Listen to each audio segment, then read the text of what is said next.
This session is hereby reconvened. Mic, please. My mic is on. Good evening, all.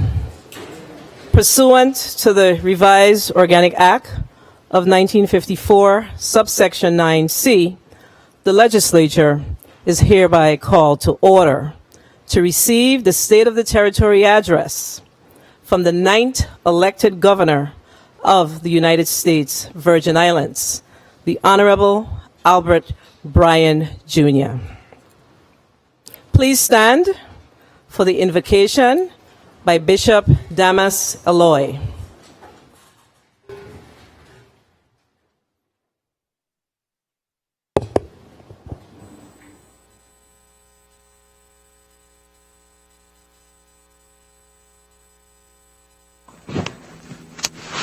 Hello, good day everyone, in the precious, lovely name of Jesus Christ, our Lord and soon coming King. My name is Pastor D.S. Eloy. I am the senior pastor of the Living Word Family Ministries Church, and I'm delighted to perform the invocation for the State of Territory address today. Thank you so very much for inviting us, and let us pray.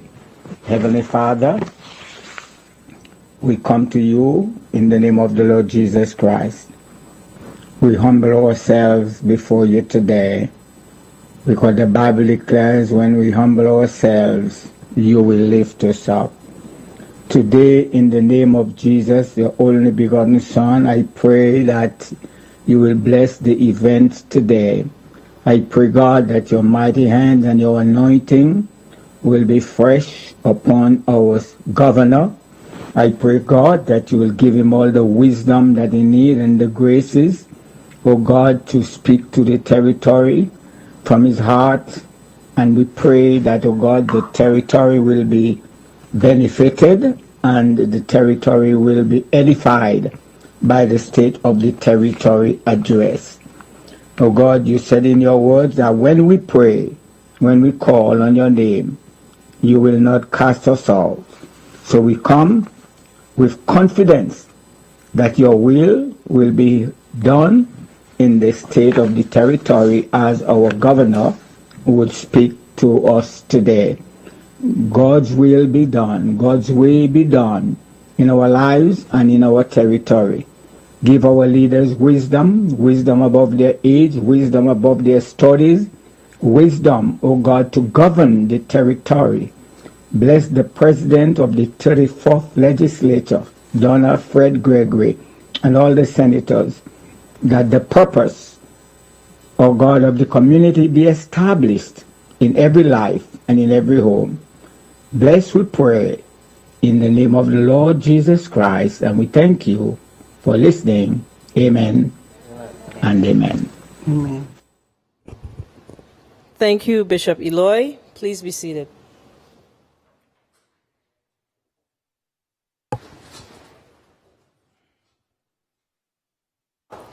Madam Secretary, can I have a quorum call, please?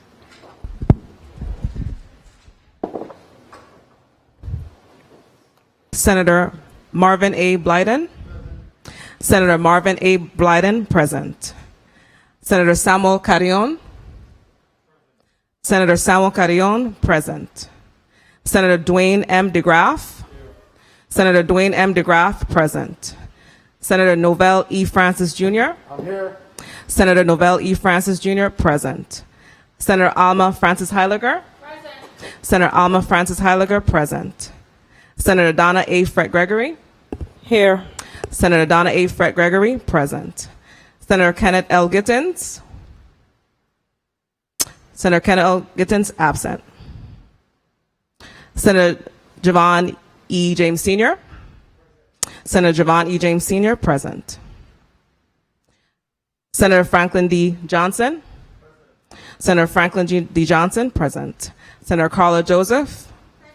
Senator Carla Joseph, present. Senator Stephen D. Payne Sr. Senator Stephen D. Payne Sr., present. Senator Milton Powder. Senator Milton Powder, present.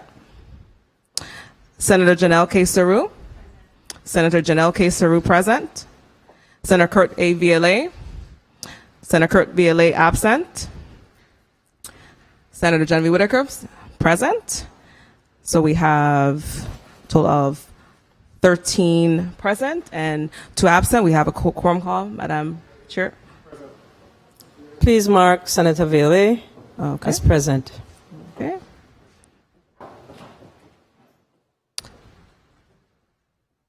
Madam Chairwoman, we have 14 present, 1 absent.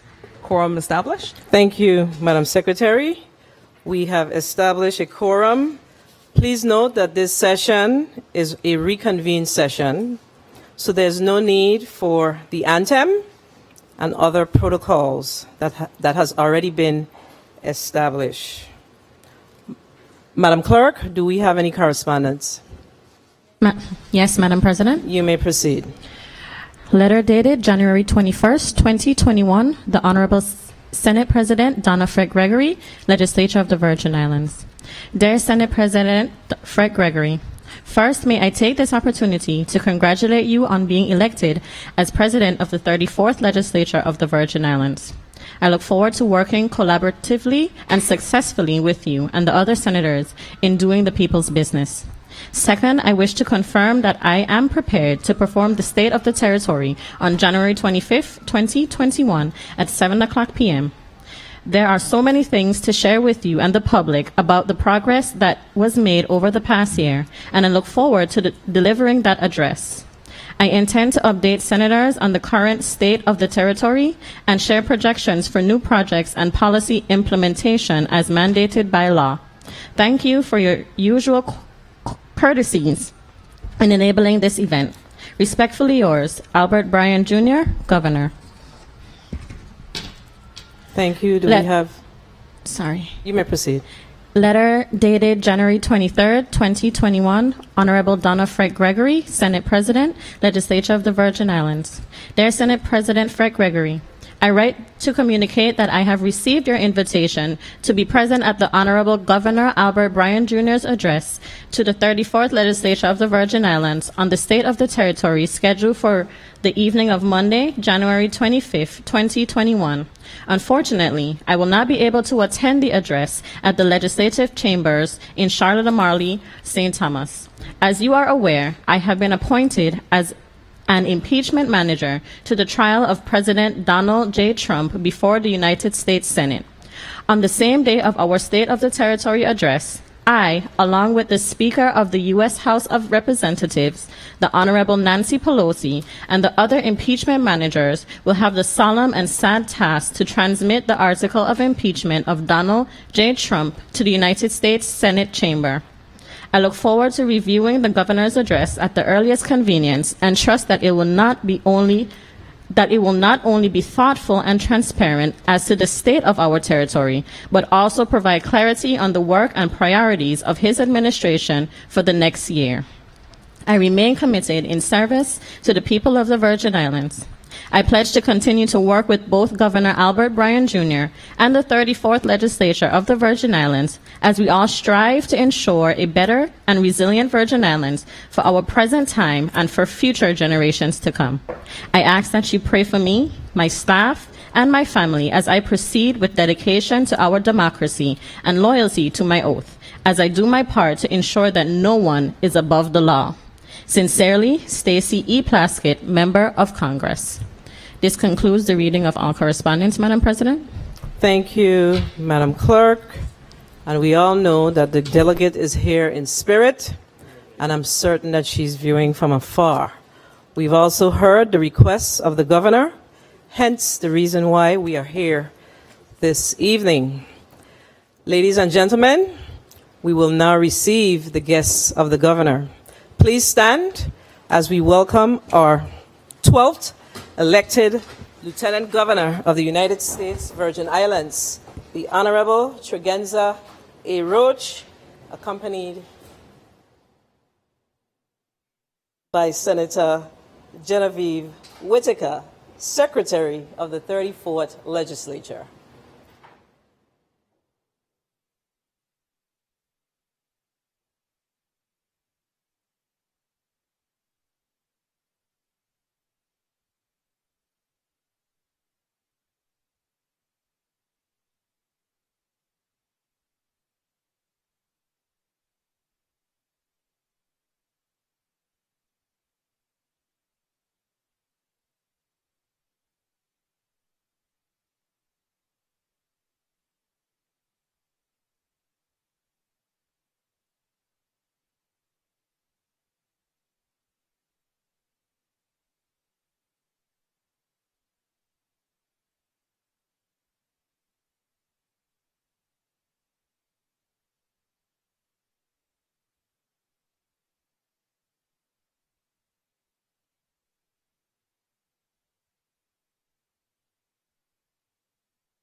While we wait, one quick housekeeping measure.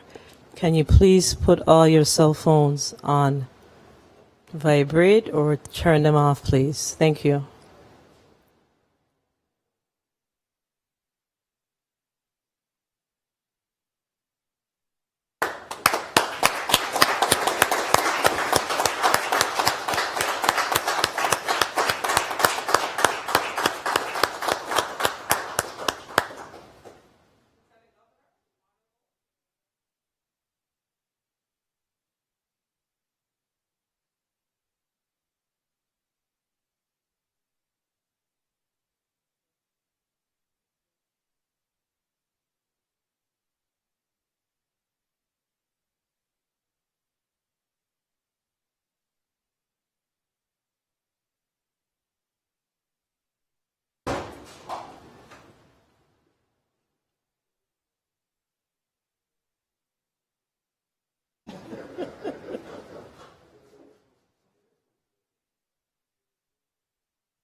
Give me one more time.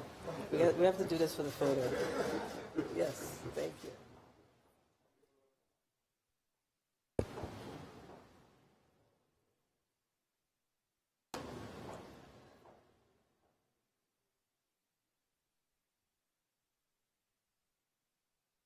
Lieutenant Governor Tregenza Roach.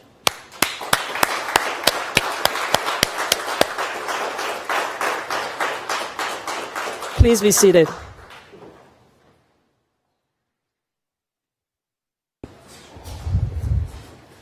We will now await the Sergeant at Arms announcement.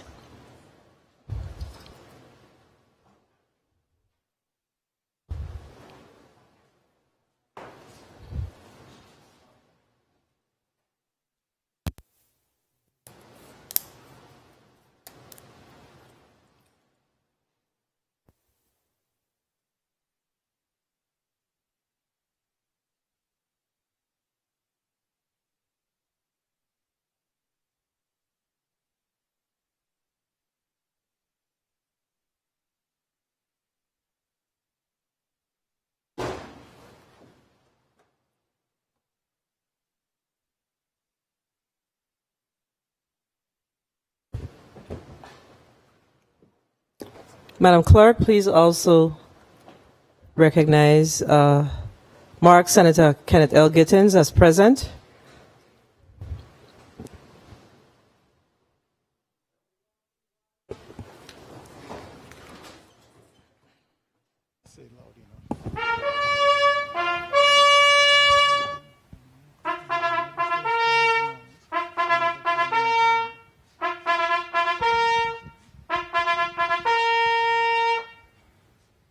Madam President, the Honorable Governor of United States Virgin Islands, Albert Bryan, Jr.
Oh, me.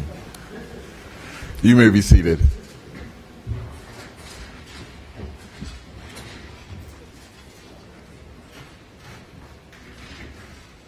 Bishop D.S. Eloy, Lieutenant Governor Tregenza A. Roach, Esquire, Senate President Donna Fred Gregory, and members of the 34th Legislature, Chief Justice of the Supreme Court of the Virgin Islands, the Honorable Reese S. Hodge,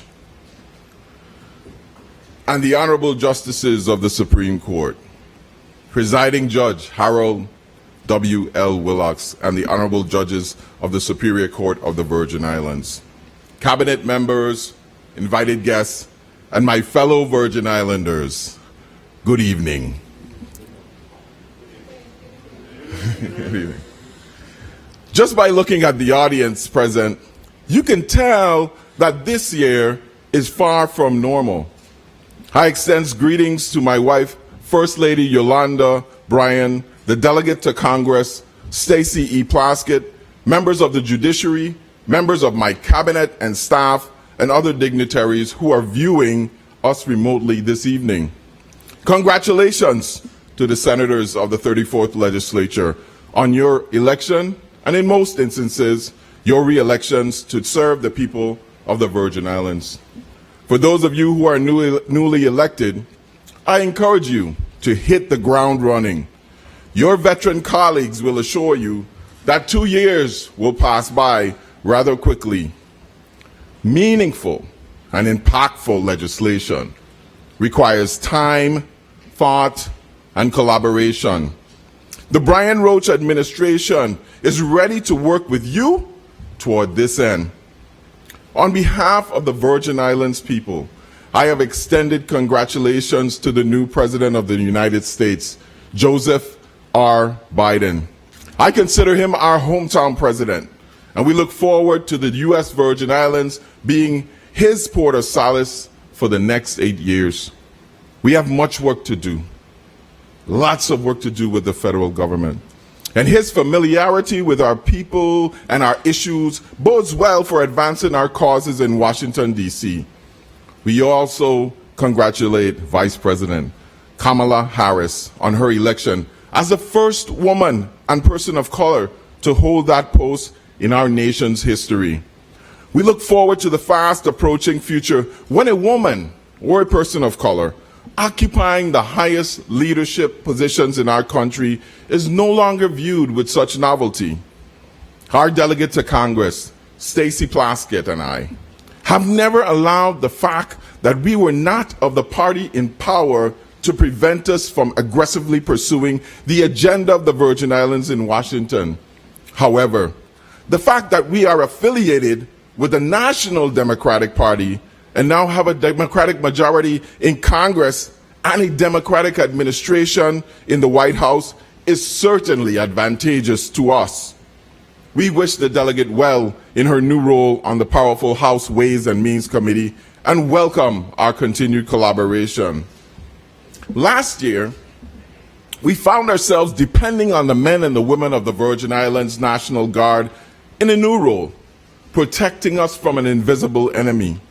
The COVID-19 pandemic is an unparalleled threat to our people, and the Guard was on the front lines from the very beginning. Whether it was patrolling the beaches, conducting screenings at the airports, or transporting COVID-positive patients, and now the vaccines, the Guard was there. On behalf of the people of the Virgin Islands, I offer continued gratitude to the members of the Virgin Islands Army and Air National Guard for their commitment to service. Please pray for their safety and for the safety of all Virgin Islanders serving on active duty in our armed forces.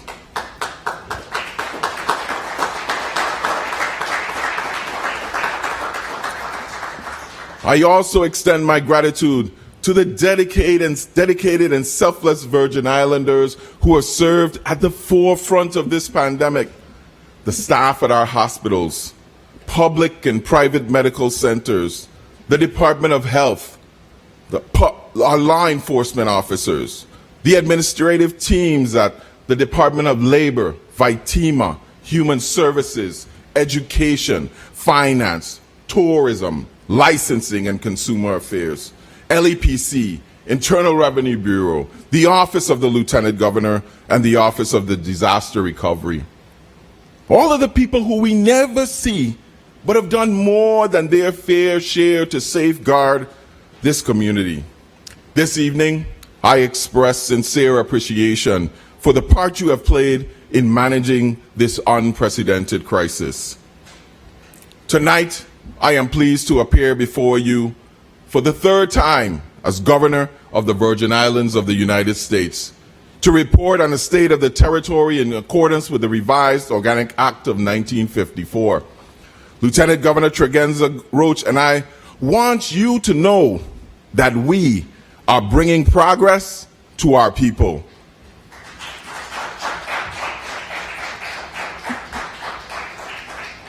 Last year saw the introduction of a deadly virus into the human population, the likes of which had not been seen in nearly a century. The virus quickly spread throughout every corner of the globe, impacting human civilization in unimaginable ways. Our local Department of Health immediately recognized the emerging threat and began its effort to combat the spread of the COVID-19 by activating the Emergency Operations Center on January 27th in conjunction with VITEMA. A few days later, the World Health Organization declared a public health emergency of international concern. On March 13th, we received confirmation of the first case of COVID-19 in the territory. I officially declared a state of emergency in the U.S. Virgin Islands that very same day.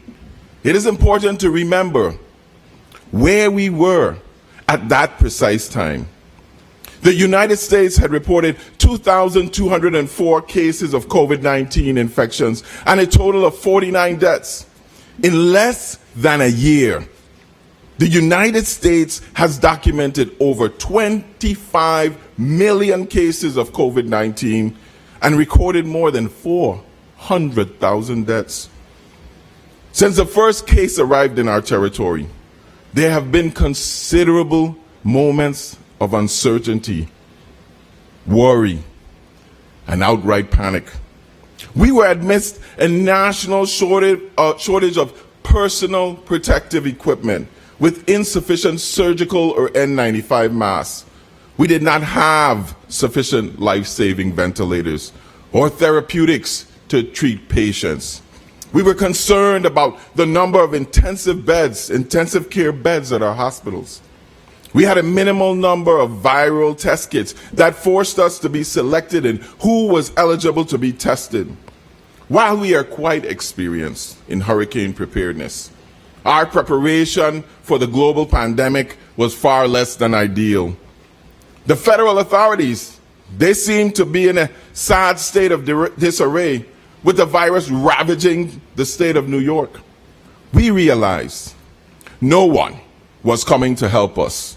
We would have to manage this one on our own. At the time we declared the state of emergency, our knowledge of the virus and how it was spread was very limited. The list of symptoms we were screening for patients for continued to grow. It was weeks before we learned that most carriers of the virus could spread the virus even though they exhibited no symptoms at all. We now refer to it as asymptomatic spread. Truth be told, our knowledge of this virus is still evolving this very day. On March 23rd, recognizing the escalating danger, I issued a stay-at-home order. At the time we announced the order, I was only the 5th governor in the entire nation to make such a declaration. It was an unprecedented decision to curtail business activity in the territory to slow the spread of the virus. The decision needed to be swift and bold, and it required leadership. In truth, it was not an easy decision to make, but it proved to be the right one. Within weeks, every other state and territory within the United States had arrived at the same conclusion and issued similar stay-at-home orders, effectively shutting down the national economy. But that decision was costly. While we had considered the COVID-19 pandemic a public health crisis, we quickly realized that the response to that crisis had the potential to create a great economic calamity. In February 2020, just prior to the emergence of the pandemic, there were 672 unemployment insurance claimants. 672. At the peak of the pandemic, that number had risen to 10,669. The loss of cruise ships and airline traffic was felt by our taxi and our tour operators, the merchants on Main Street, in Frederickstead, in Christiansted, Vendors Plaza, Havenside, and Crown Bay. It also financially impacted WICO and the Port Authority. Within a mere few months into 2020, our entire life had changed.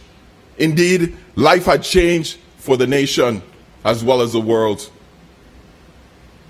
We Virgin Islanders are a tough people, and our spirits are hard to break. We, at our best, as a community, when facing hardship and adversity. The good Lord knows we've had more than our fair share of adversity. So notwithstanding the COVID-19 global pandemic and the other hurdles of 2020, it should be no surprise to you that the state of our territory is resurgent.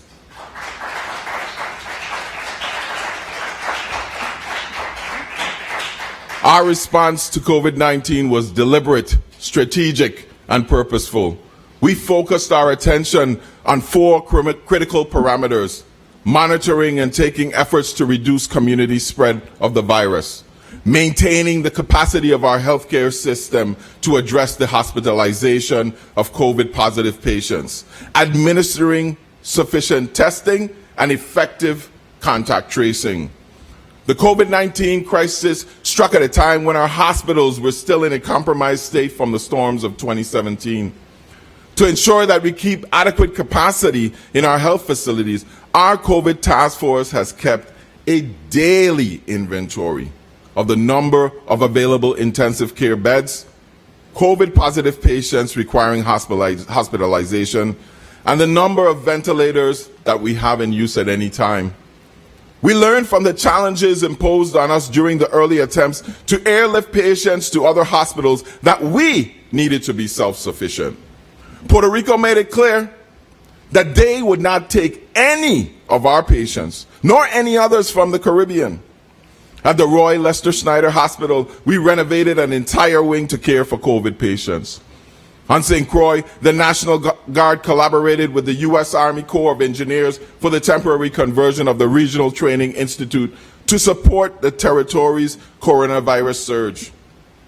This facility was one of the dozens that Army Corps and FEMA retrofitted across the country to accept COVID-19 patients when the hospitals reached their full bed capacity. As we watch the hospitals on the mainland become overcrowded with patients in the hall and trailers being pulled alongside and converted to makeshift morgues, we prepared. Thankfully, we never got to that point, not even close in the Virgin Islands. We followed the science and decided that the most effective way to limit the rapid spread of the virus was by implementing a mandatory masking requirement. We were right.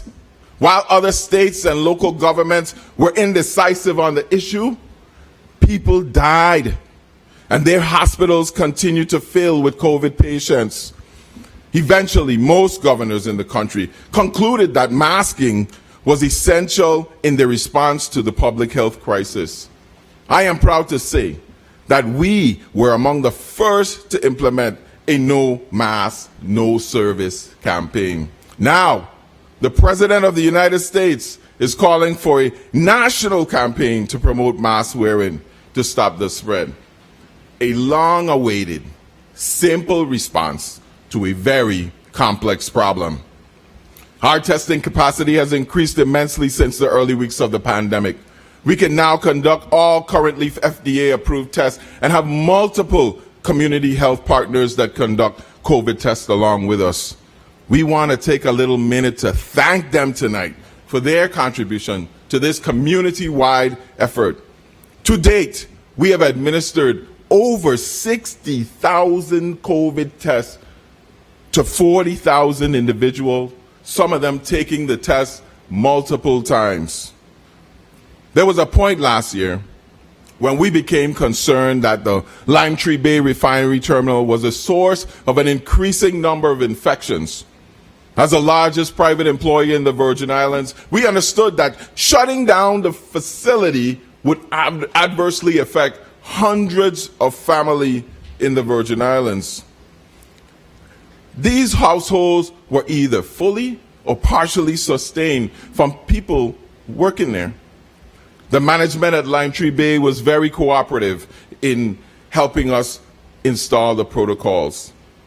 In addition to temperature screening, masking, and social distancing requirements, The refinery placed a moratorium on the import of all outside workers and began testing each and every one of its contractors and its employees every single 2 weeks. We appreciate the measures instituted by Limetree that successfully kept their employees safe and protected the wider St. Croix community. Together, we overcame our first real surge without shutting down the economy. Every single day since the state of the emergency was declared. The law enforcement arm of our COVID-19 task force has been out enforcing the public health orders. Their work has at times been tiresome and frustrating, but it remains essential to safeguarding the public from the insensitive behavior of some of the folks that endanger us all. The effort of our law enforcement has not gone unnoticed, and we, as a community, are eternally grateful to them.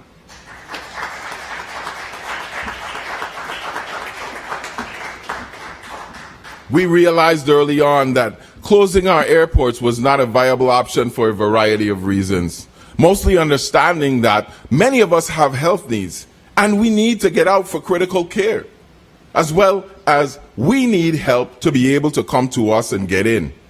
We ultimately focused our attention on making our ports of entry safe. We deployed our National Guard to conduct airport screenings. Those screenings became more and more sophisticated over the course of the response. We augmented the handheld thermometers with full body temperature scans. We began requiring a negative COVID result within 5 days of travel. We then deployed technology to build a travel portal for travelers to upload negative test results and receive pre-clearance prior to getting on the plane. Most recently, we leveraged our relationships with our airline partners to require proof of COVID testing prior to even boarding a flight from the United States mainland into the Virgin Islands.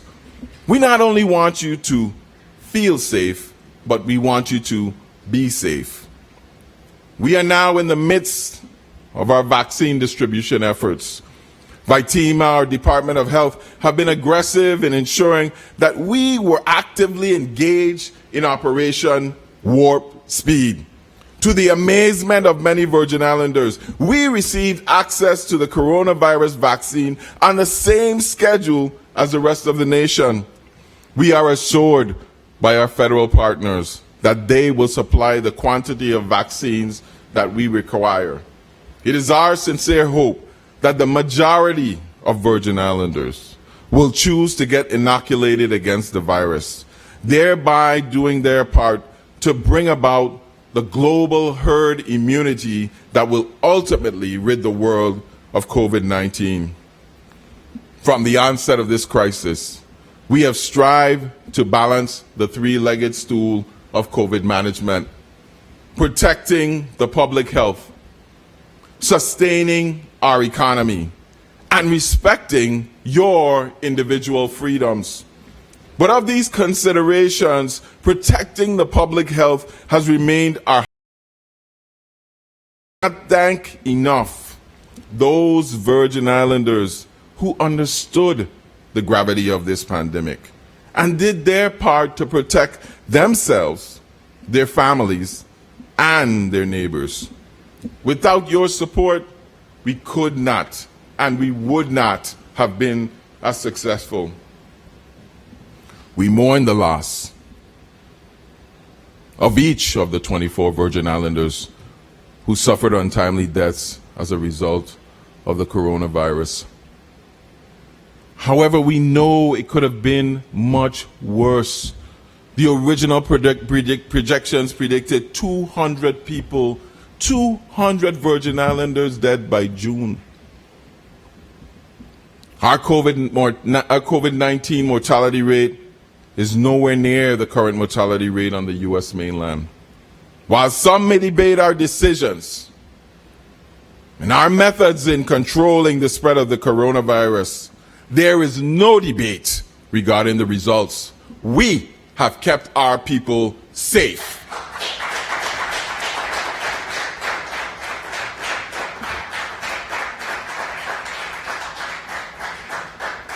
After its initial stumbling, the federal government eventually did a great job of assisting states and local governments with mitigating the economic impact of the pandemic. They provided significant aid, and our administration worked diligently to place those funds directly in the hands of local businesses and individuals to the greatest extent permissible. Through the Paycheck Protection Program, over 2,000 Virgin Islands businesses received $126 million to keep employees on the payroll and pay operating expenses. Another 1,748 businesses were able to do the same, with $93 million they received through the Economic Injury Disaster Loan Program. Through the tireless efforts of the employees of our local Bureau of Internal Revenue and Department of Finance, CARES Act stimulus payments were paid to 47,395 eligible Virgin Islands households, totaling nearly $79.5 million. This is the largest check run undertaken by the Virgin Islands government ever. Utilizing additional CARES Act funding, we were able to provide 7,671 local businesses with a $500 credit and over 44,000 households with a $250 credit to their light bills. The YES funds, Your Energy Stimulus, kept the lights on for many in their time of need. Thanks to the team at the Department of Human Services, we provided more than $20 million in food assistance through the pandemic EBT program to the families of over 14,000 Virgin Islands students. Also understanding our students' need for additional tools to meet the demands of virtual learning, we made sufficient funding available to the Board of Education to provide every single College Brown Virgin Islands graduate of 2020 a $1,000 scholarship towards their education. The Virgin Islands Department of Labor employees have worked around the clock to assist workers who have been displaced by the economic downturn. They have processed over 17,000 unemployment claims and paid out just under $110 million in much needed unemployment assistance. By comparison, in prior years, the Department of Labor has never distributed more than $30 million in any one given year and has never had more than 8,000 claimants in any one year. In fact, there are only 2,500 claimants in a typical year and $8 million paid out in benefits. Once again, thank you to the hardworking employees at the Department of Labor.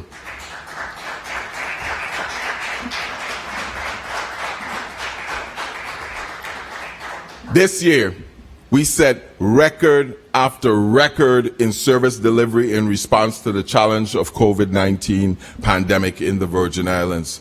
In all, more than $400 million in federal pandemic aid was injected directly into our local economy. As 2019 concluded, the administration introduced the Cradle to Career and Beyond. This is an initiative that was scheduled to take shape in 2020 with a focus on curriculum and instruction. The year started off with the convening of meetings on early childhood education, career readiness, and workforce development. However, by March, we were closing schools, scrambling to save the school year, and identifying resources to support remote learning. COVID disrupted the 2019-2020 school year, but the Department of Education and its students and its teachers rose to the challenge. Our graduating seniors saw their prom and in-person graduating ceremonies become casualties of coronavirus, but I'm impressed by the tenacity of the class of 2020. All of those who graduated from high school during a historical global pandemic. Moreover, we are pleased to report that our high school graduation rate actually increased from 62.6% in 2019 to 70.9% in 2020.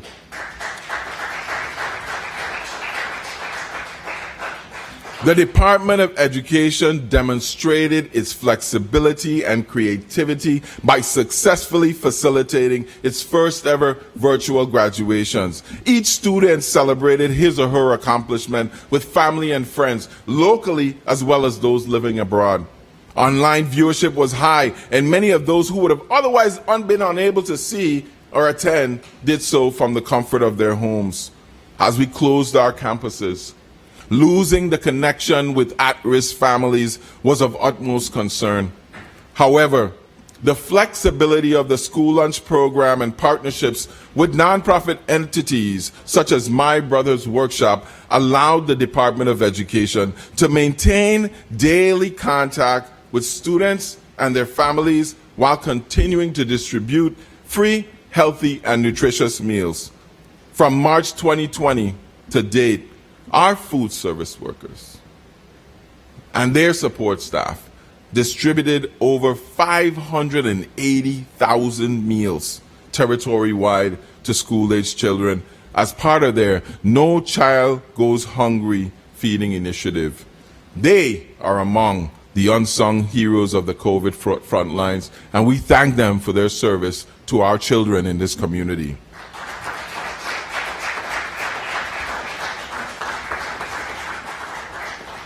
While we recognize the current school year has had its expected challenges, the transition to digital spaces expanded our use of technology in the education system. It increased information accessibility for parents via collaborative platforms. Through Schoology, teachers, parents, and school administrators can monitor their grades, their attendance, assignments, and overall student performance.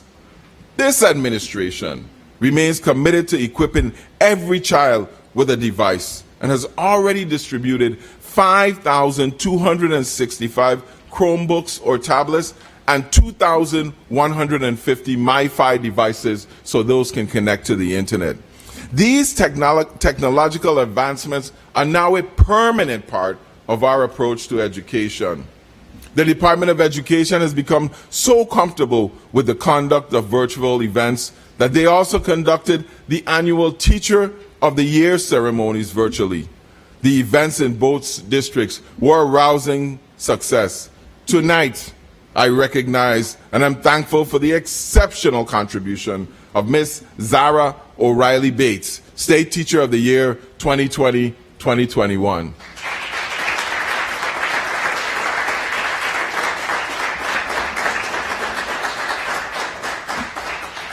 Congratulations also to Ms. Alicia Walters Ramos, St. Croix District Teacher of the Year.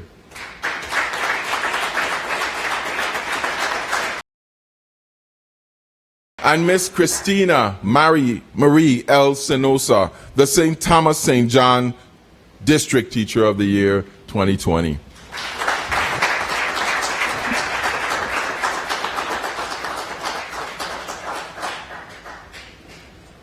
We offer much appreciation to the entire staff of the Department of Education for their efforts and sacrifices made this challenging year.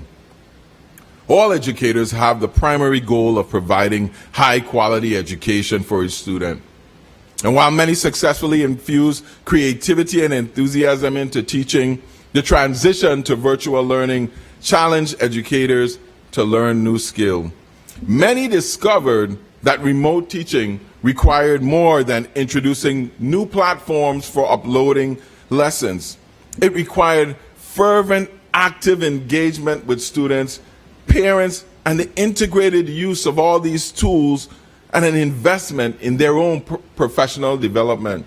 I joined many classrooms virtually in St. Thomas, St. Croix, as well as St. John, high school and elementary. And let me tell you, our teachers are amazing. And as such, we are recognizing the instructional staff of all public schools who have also had to make personal investments to facilitate the virtual learning of students. We will be issuing over 1,300 checks to educators across the territory this week to offset their expenses as a token of our great appreciation for their contribution.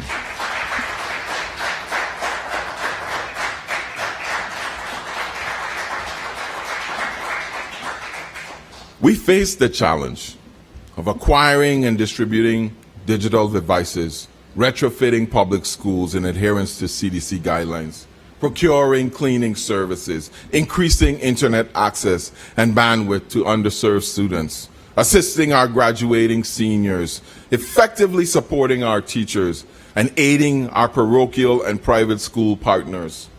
We have done remarkably well in overcoming our challenges, considering that all the odds were firmly stacked against us. Undeterred by COVID-19, school repairs and educational planning for the future continues. In the upcoming weeks, we will see the return of K-3, special education, and career and technical education students to face-to-face classroom instruction. Every precaution will be taken for their safety. But we are asking for the support of this legislature, as well as you, the listening public, as we continue to design and modify our infrastructure to accommodate the return of all of our students. Our commitment to stabilizing the finances of the government has begun to pay dividends. Despite the economic challenges introduced by the global response to the virus, fiscal year 2020 was a record-breaking year for revenue generation in the territory. Our income, gross receipt, and property tax collections were at the highest levels ever.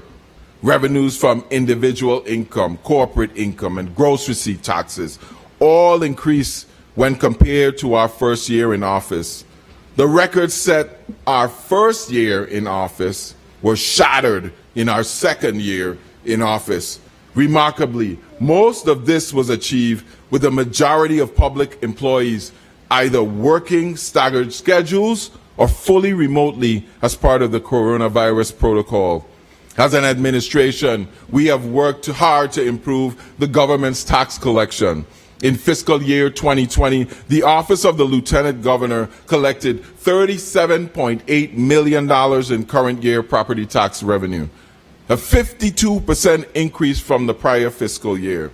Perhaps even more importantly, during that same period, the tax collector's office collected an additional $25.1 million in delinquent property tax revenue. Disaster recovery activity, consistent employment at Lime Tree Bay, COVID-related federal funding, and a surge in overnight guests are the major influences currently bolstering our fiscal strength. We have maintained at least 30 days cash on hand for most of last year. We hope to finally say, gone are the days of measuring cash on one hand in the single digits. As promised 2 years ago, we have brought stability to this government.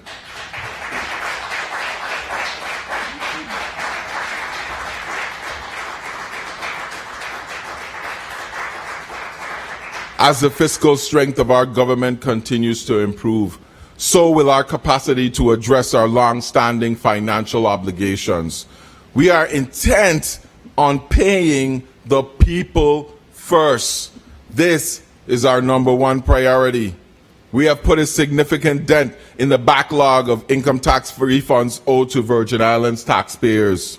Totaling, in this past fiscal year alone, we paid 24,718 individual checks to taxpayers, totaling almost $69 million for past due refund. This is the most income tax refunds ever paid in a single fiscal year.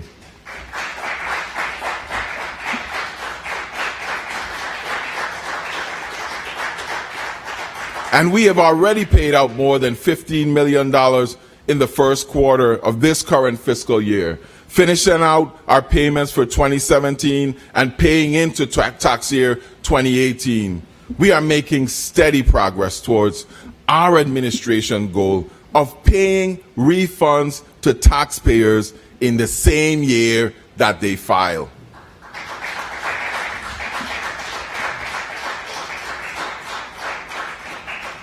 The Economic Stability Act of 2011 reduced by 8% the salaries of all government employees making more than $27,000. This happened in the executive as well as the legislative branches for a 2-year period. This was in response to a budget crisis during the Great Recession. The legality of that provision of the act was challenged successfully in court by 2 labor unions, and ultimately 5,221 government workers were affected. In all, a total of $37.8 million is owed to these hardworking employees. It was perhaps a necessary measure at the time, but we are in a position now to make amends to the workers who endured this sacrifice.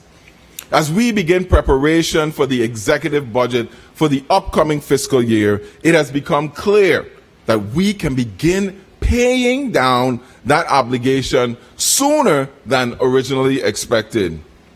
If we are granted authorization to resume collection of our excise taxes by the courts, we will be able to retire the full obligation within 1 calendar year.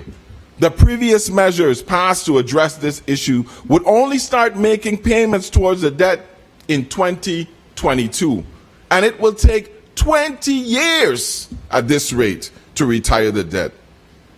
The people have waited long enough. As such, I am pleased to announce tonight that we will be committing to the entire payment of the 8% pay cut with the excise taxes collected this and next fiscal year. We will be forwarding the effectuating legislation this week for this body to approve of.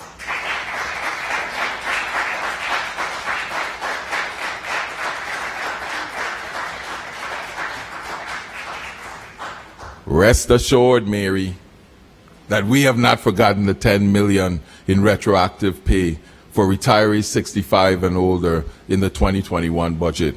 We will make every effort possible to satisfy this budget item as well.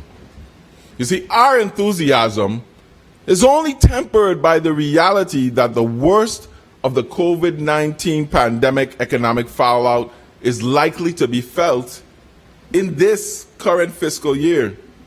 We expect revenue collections will decrease between now and the income tax filing deadline in April. Furthermore, we expect that the impact of the increased unemployment and business closures from last year to be evident in the tax collections that we're going to have this year. Unfortunately, the recent COVID stimulus package passed by Congress does not include much direct financial support to state and local government. The fiscal health of our government through more traditional means, belt tightening, aggressive collections, and developing new sources of revenue, like cannabis. We must ensure that in the best of times, we work hard to make sure that in the worst of times, we can weather the storm. We are not only confronting the challenges of the COVID-19 pandemic, but we are also still recovering from hurricanes Irma and Maria. This year will see the completion of numerous hurricane recovery projects. The new modular facility, JFL North, at 1F Louis Hospital should be opening this May. The completion of that project will pave the way for the demolition and rebuild of the current hospital. This will again increase access to critical healthcare services available to Virgin Islanders in need, and it will allow for renewed access to our people and keep healthcare dollars right here in the territory where they are needed. The Department of Education completed its territory-wide educational facility master plan as scheduled on June 30th. This plan will guide the future investment of hundreds of millions of dollars of federal recovery funds earmarked for reconstructing the public school system in the Virgin Islands. Arthur Richards School alone is already approved up to $145 million, and we're still working with FEMA to get some more dollars in there.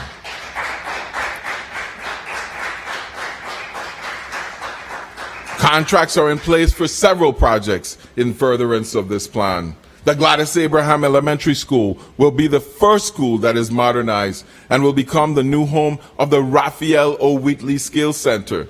The building that currently houses the Skills Center is being retrofitted to accommodate the students displaced by the demolition of Building C at Charlotte Amalie High School.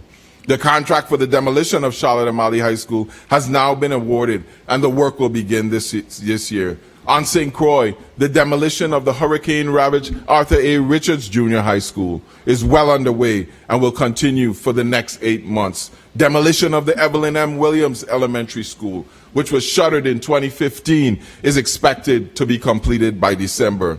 Last year also saw the historic signing of the preliminary land swap agreement that takes the territory one step closer to realizing a K-12 school on St. John. After many years of negotiation, the National Park Service has finally agreed to provide the Virgin Islands government with a portion of park property for the construction of a new Julius Sproul School.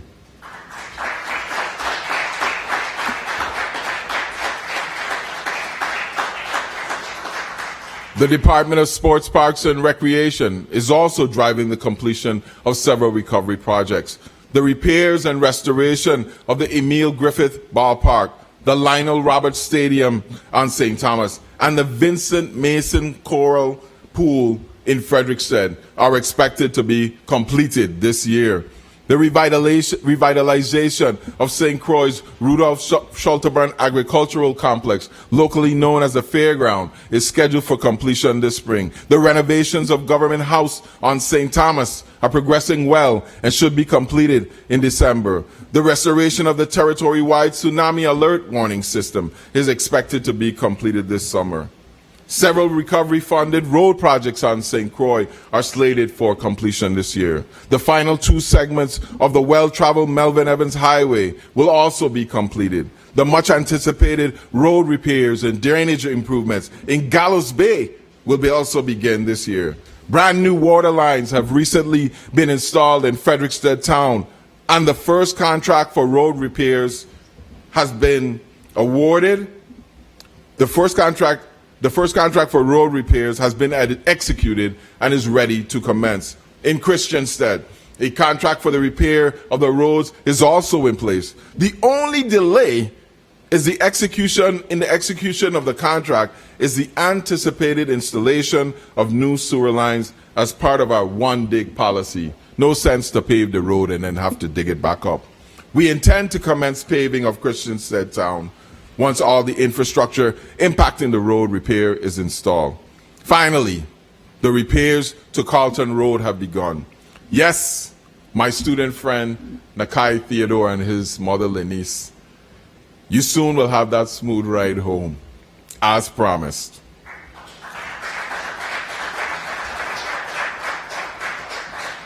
On the island of St. John, the repairs and renovation of the George Simmons Terrace Senior Center are now complete, and the center reopened. Likewise, the repairs and renovation of the Battery in Cruz Bay are nearly complete, and we anticipate a ribbon cutting next month. The Envision Tomorrow Homeowner Rehabilitation Program, administered by the Virgin Islands Housing Finance Authority, is providing grants up to $250,000 to rehabilitate homes that were severely damaged by Hurricanes Irma and Maria. To meet demand, we have increased the regular allocation from $60 million to $150 million.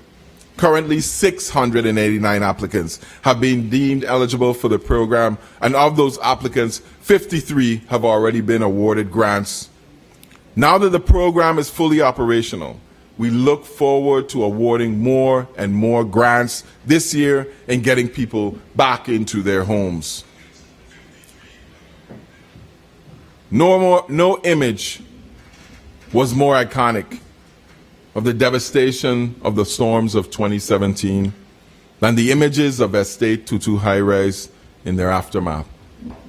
Still ingrained in my mind are the missing windows of where our people used to live. Well, the demolition of the first 5 buildings at Estate Tutu is underway, and in its place, a brand new $57 million housing development has broken ground at Estate Dunu. These are just a few of the larger disaster recovery funded projects expected to be completed this year. In fiscal year 2020, we expended approximately $339 million in federal disaster recovery fund. COVID or not, in all, we are projected to expend over $621 million in the current fiscal year. This is equivalent to 75% of our general fund budget. Indeed, it is a pleasure for me to report to this body that our physical recovery from Hurricane Irma and Maria is now in full swing.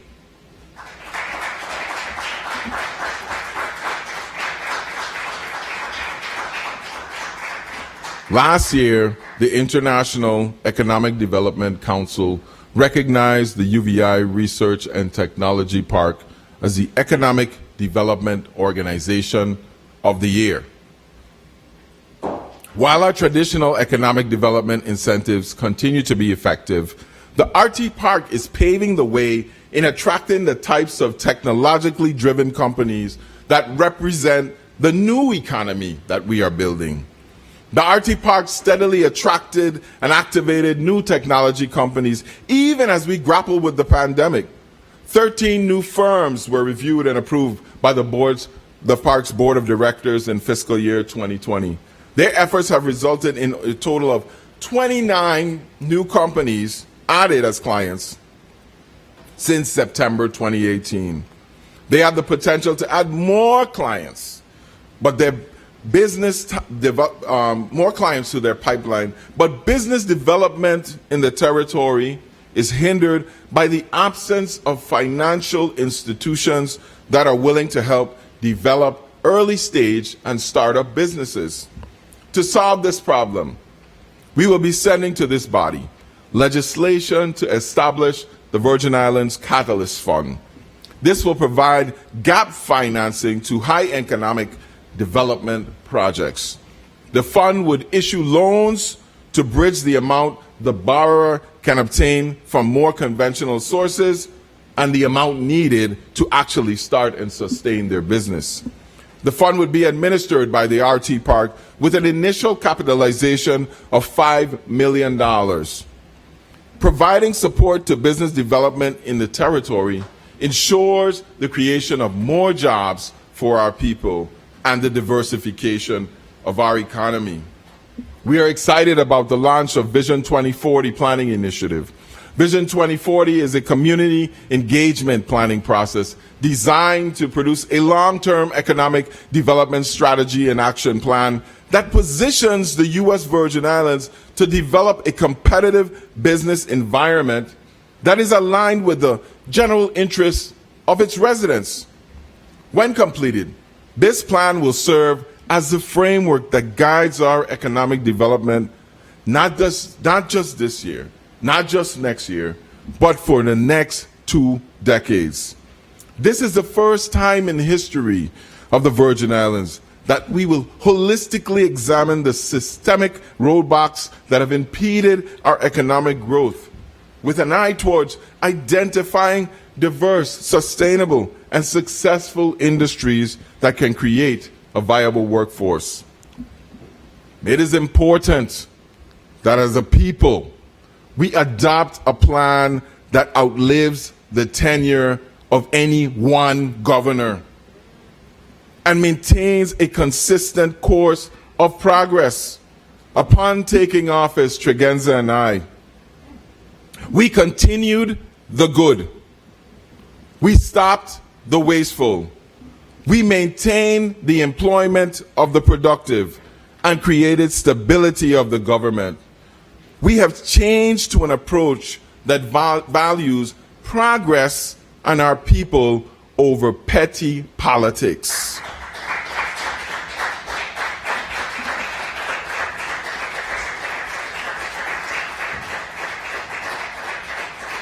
While we have made tremendous strides over the years in diversifying our economy, tourism is still our largest industry and has the greatest impact on our economy.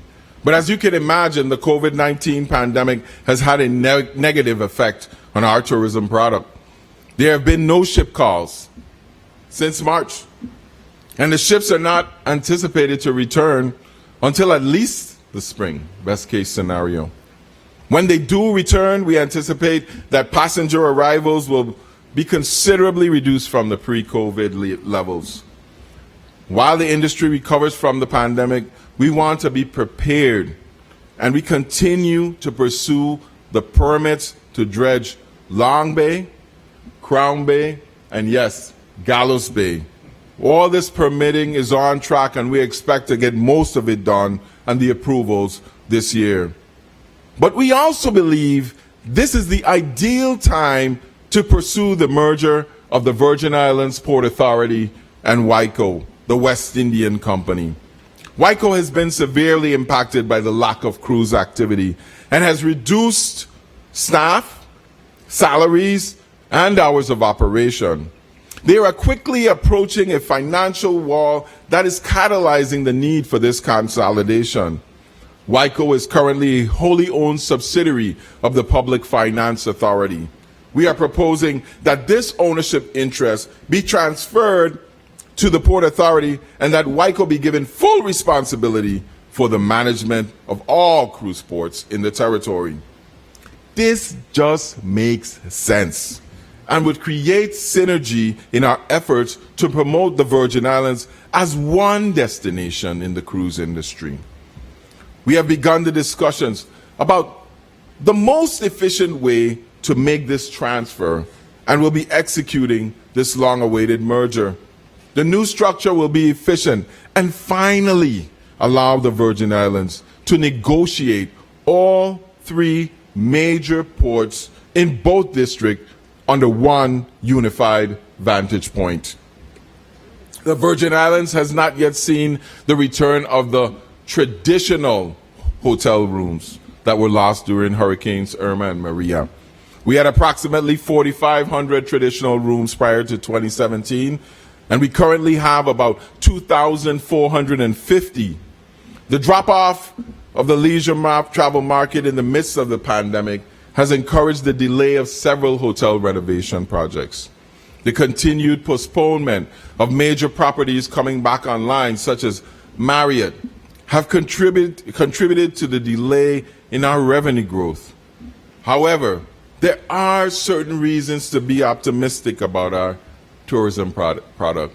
Hotel tax revenues were up year over year in fiscal 2020 versus fiscal year 2019 until the onset of the pandemic closures in March. We are expecting the reopening of Divi Carina Bay and Carambola Beach Resort on St. Croix this year. We are currently evaluating proposals for the redevelopment of Protestant Key, Hotel on the Key in Christiansted Harbor. The Port Authority is also in active negotiation with Global Solutions LLC to construct a 120 to 140 bedroom hotel at the Henry Rosen Airport on St. Croix. On St. Thomas, both Lime Tree Beach and Club Wyndham Elysian Beach Resort have reopened with newly renovated rooms. Construction of the 68-room boutique resort at the Preserve at Botany Bay is anticipated to start this July. This is a $25 million private sector capital investment projected to create at least 45 full-time jobs in the St. Thomas-St. John district. The new Lovango Resort and Beach Club opened its doors this past December. I visited Lovango Key in December and was wowed with the beauty of the property, its sensitivity to the environment, and its commitment to employing Virgin Islanders.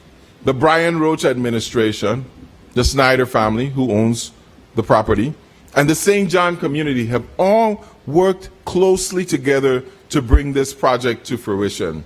And I'm pleased to say the resort opened as scheduled, as promised. They now hope to complete the construction of 4 clusters of cottages and eco-tents by December 2021. And by 2024, they expect to have a 70-bedroom units in operation. These are all positive developments in revising our tourism product. We understand that the tremendous pressure that people in the hospitality and industry throughout the territory are under, our tour operators, our restaurant workers, people who work on the hotel, been suffering for the last 8 months, 10 months, even with all the aid we got. But we know that in this St. John, St. Thomas district especially, it is well known that the extra revenue created by hotels have provided many workers with secondary jobs. Jobs that send their children to school, put food on their tables, and pay the rent. We have worked tirelessly with developer after developer, financer, going back and forth with our Economic Development Authority to make sure that we are doing everything within our power to regain these room nights as soon as possible. We have worked to use our economic development tools and our influence to ensure that the Marriott and Canil and Sugar Bay all come back online as quickly as possible. Perhaps the best news tonight is that Diamond Rock, the owners of the Marriott Frenchman Reef, anticipate that construction will restart this summer. The Canil Bay Resort has resumed negotiation with the National Park Service, and now they see a clear pathway to the reconstruction of this world-famous resort. We know that the private sector is struggling with its recovery, and we will continue to bring them along as partners in our territorial recovery. On 2 occasions last year, we had to order the temporary halt on the booking of leisure guests. While this significantly helped to keep our COVID numbers low, it had the anticipated impact of quickly and dramatically reducing airlift into the territory. The incoming passenger loads significantly declined in mid-March at both airports. Daily passenger arrivals into St. Thomas dropped from nearly 2,400 passengers a day on March 14th to less than 100 passengers by the end of March. However, when the pandemic restrictions on leisure travel were relaxed, following the second shutdown in August, airlift increased exponentially. St. Thomas winter capacity is approaching pre-hurricane levels of 2017. St. Croix capacity has long surpassed the 2017 levels. Airlines continue to bring back service with increased frequency, and additional carriers are introducing service from the mainland. We continue to receive calls and commitments for new flights. And just last week, we added another direct flight from Miami, courtesy of Frontier Airlines, and we thank them for it. The already burgeoning commercial flights are complemented by the expansion of our jet services in the territory. Last October, the Port Authority welcomed fixed-base operator Standard Aviation and their world-class 28,000 square foot hangar and aviation facility to the Sara Lee King Airport. This was a public-private partnership between the Port Authority and Standard Aviation. This hangar is the largest freestanding building in the Caribbean and can accommodate some of the largest luxury business jets on the markets. Standard Aviation is providing concierge to the private jets, their crews, and their high-end guests. A drive past the Henry Rosen Airport will reveal the steel skeleton of yet another FBO flight center on St. Croix. Eagle Aviation will complete its hangar by the end of June and are already getting calls about jet services on the Big Land. We support the expansion of our private jet industry as we ultimately gain from the aviation fees, the purchases of fuel, and the benefit of additional overnight guests in the territory, adding dollars to our economy. Albert Einstein said, "In the midst of every crisis lies great opportunity." And in the midst of the pandemic, we seize the opportunity to revitalize our marine industry. We welcome Caribbean sailors to the safe haven of our shores when they were denied access by other countries. We managed the safe integration of those sailors and registered over 200 new vessels in the process. The BVI is close to marine traffic, and it has created an unprecedented amount of activity for the marine industry in the territory. The Moorings, one of the larger charter companies, recently announced its St. Thomas opening, and for the first time in recent memory, charter vessel activity has increased on St. Croix. In our efforts to see the rise of the blue economy, we forwarded our administration's mooring project permit to the legislature earlier this month. This project will add over 200 new moorings to the territory.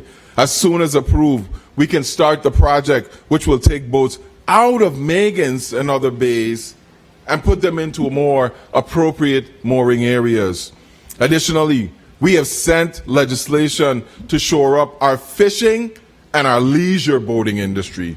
On St. Croix, we have included funding provisions for the repair of Kings Alley Pier, has been gone now for a long time, the Gallows Bay Fisherman's Dock in front of the world-famous Panchis, and the repair of the boat ramp located in Crouse Lagoon for our fishermen in profit. Repairs at Altona Lagoon is managed by federal funds, and that too will take place this year. The $1.75 million for the Ann Abramson Pier South Tender Landing will be allocated this year from the Diageo Community Facilities. This is another pier on the side of the Frederiksted Pier. The addition of this pier will not only assist our scuba shops and dive enthusiasts, but will now provide access to our economy from charter vessels that are visiting Frederiksted with increased frequency. We are especially proud of the completion of the Lorraine Fish Market, and we will be having a ribbon cutting next month. We will continue to invest in leisure, recreation, and commercial marine infrastructure. On St. John, we have finally completed the approval for Summers End Marina project, a permit that was over 6 years old. I thank the legislature for their vote of confidence to bring financial, social, and job opportunities to Coral Bay. We recognize that this is a controversial project for some St. Johnians, but we will continue to work with all of the residents, the landowners, and the developers to ensure that this is a successful project.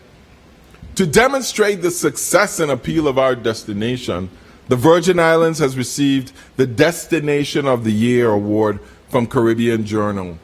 The demand for our destination is greater than ever, and as normalcy returns, the Department of Tourism is prepared to reignite its marketing campaigns to further encourage the return of leisure travel to the territory. A $2 million contract has been executed to resume both the Reconnect with Paradise, which is a territory-wide campaign, and the St. Croix specific Vibe Like No Other campaign. Coupled with our addition of luxury travel services and marine infrastructure, this will pay dividends and tourism dollars for years to come. Without a doubt, the Virgin Islands is poised to rebound from this pandemic stronger than any of our neighbors in this region.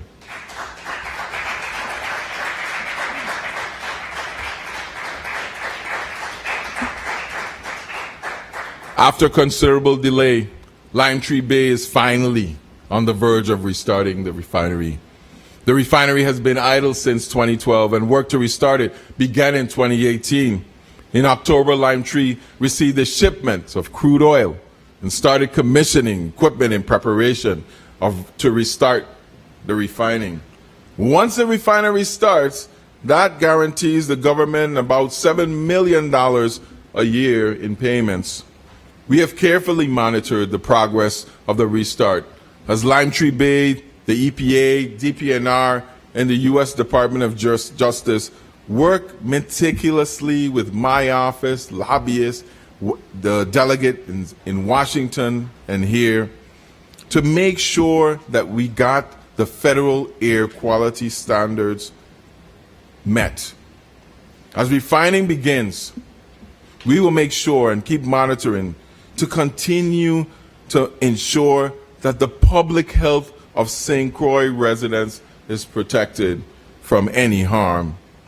This past year saw the emergence of industrial hemp as a new industry within the agricultural sector. My administration has successfully established the Hemp Commission and implemented the industrial hemp laws that have been dormant on the books since 2016. The members of the Commission worked diligently with my office to establish the parameters of the proper regulation for the proper regulation of the industry. On May 27th, the United States Department of Agriculture approved the Virgin Islands Hemp Production Program, thereby authorizing the local Department of Agriculture and Hemp Commission to issue licenses for hemp cultivation. On December 23rd, the Commission approved the first commercial hemp grower license and the first hemp seed distributor license in the Virgin Islands. Crucian Hemp Farms Triple LP is anticipated that the Virgin Islands, Crucian Hemp Farms Triple LP intends to cultivate and harvest 100 acres of CBD-rich industrial hemp. It is anticipated that the Virgin Islands hemp industry will ultimately create hundreds of jobs and the diversity of economy that provides the resilience for our people.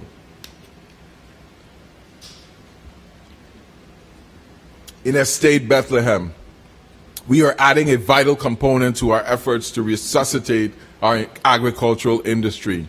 The Fresh Ministries Aquaponics Center is poised to be the model for future of affordable and sustainable agriculture in the territory. Founder and CEO of Fresh Ministries, Reverend Dr. Robert Lee III, through the Desmond Tutu program to end global hunger, and a $2 million grant from the U.S. Economic Development Administration broke ground in June of 2020. This project, in partnership with Farmers in Action, was provided a $300,000 local matching fund by the government of the Virgin Islands. It boasts over 50,000 square feet of greenhouse space and will be used as a training center to teach Virgin Islanders the business of aquaponics. Aquaponics does not require an excessive amount of energy to facilitate success. A 2,000 square foot greenhouse can generate upwards of $100,000 annually in produce and fresh fish.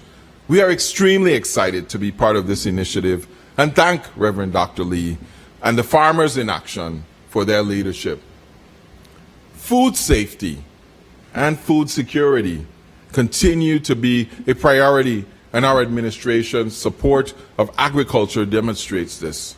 We continue to support food production while putting underutilized agricultural lands to use and creating jobs while diversifying our economy. As our economic development initiatives continue to create job opportunities and our larger hurricane recovery projects begin to break ground, there is a growing need for skilled workers throughout the Virgin Islands. The jobs are there, but they will not fully benefit Virgin Islanders unless we are able to produce trained and prepared workers to meet these employment needs. We recognize the coming crisis, and we are prepared to address it. With the support of the Department of Labor, this year I will be rolling out the $10 million Skills for Today on-the-job training program. This program will train a total of 625 individuals over the next 24 months. The Skills Today, this is a program that's going to take people off our corners, off our couches, off of being idle, and into jobs that not only train them, but pay them while they do it. The Skills for Today program complements our ongoing registered apprenticeship program. Last year, the Brian Roach administration introduced our first registered apprenticeship sponsor in the territory, Gold Coast Yachts. Today, we have registered apprenticeship sponsors in healthcare, hospitality, and the marine industry. I am thankful to the employers that participate, and I encourage all employers in the territory to partner with the Department of Labor as a registered apprentice. Workforce development creates resilient people and leads to sustainable economic growth. Our workforce development efforts will be in overdrive in 2021. My administration inherited a utility that was suffering from years of deferred maintenance and the ill effects of having its largest customer, the government of the Virgin Islands, continually delinquent on making payments. As our sole public power provider, the Virgin Islands Water and Power Authority was in imminent danger of financial collapse and would have surely taken the rest of the government with it. This was particularly tragic considering the hundreds of millions of dollars earmarked by the federal government since 2017 to be invested into WAPA's infrastructure. WAPA's entered into a $75 million contract with Wärtsilä, a global leader in smart technologies, for the engineering, procurement, and construction of 4 new generators. This also includes a battery storage system at the St. Thomas Randolph-Harley Power Plant. These units will be on the ground here in St. Thomas by the end of June. This project is a critical milestone in WAPA's transformation and utilizes 100% federal funds provided by HUD. It will replace the aging generators and the rented equipment that WAPA has relied on for decades. The new generators will greatly increase reliability and efficiency of the Harley power plants and reduce maintenance and fuel costs, and yes, your power bill too. The 18 megawatt hour battery storage is an evolution in technology for WAPA, providing instantaneous standby capacity in case and when that generator trips. It also allows for a better integration of renewable energy systems onto the power grid. WAPA's $742 million of mitigation projects include backup generators and the installation of composite poles across the territory. Projects to place electrical lines underground in both districts, both St. Croix and St. John, will begin in February. Phase 1 of the restoration of the St. Thomas East End substation was completed in July 2020, and Phase 2 is expected to be completed this year. These investments will undoubtedly increase the reliability of our power system. Waterline projects in Estate Clifton Hill, Hannah's Rest, and Campo Rico will replace the corroded iron pipes currently providing water to these communities with new PVC piping. This will help solve the issues of the brown water that customers have been complaining about for years. It will also help us save some revenue by taking care of the leaks. Yes, this is progress. But regrettably, WAPA is still plagued with management inefficiencies, and way too many of them.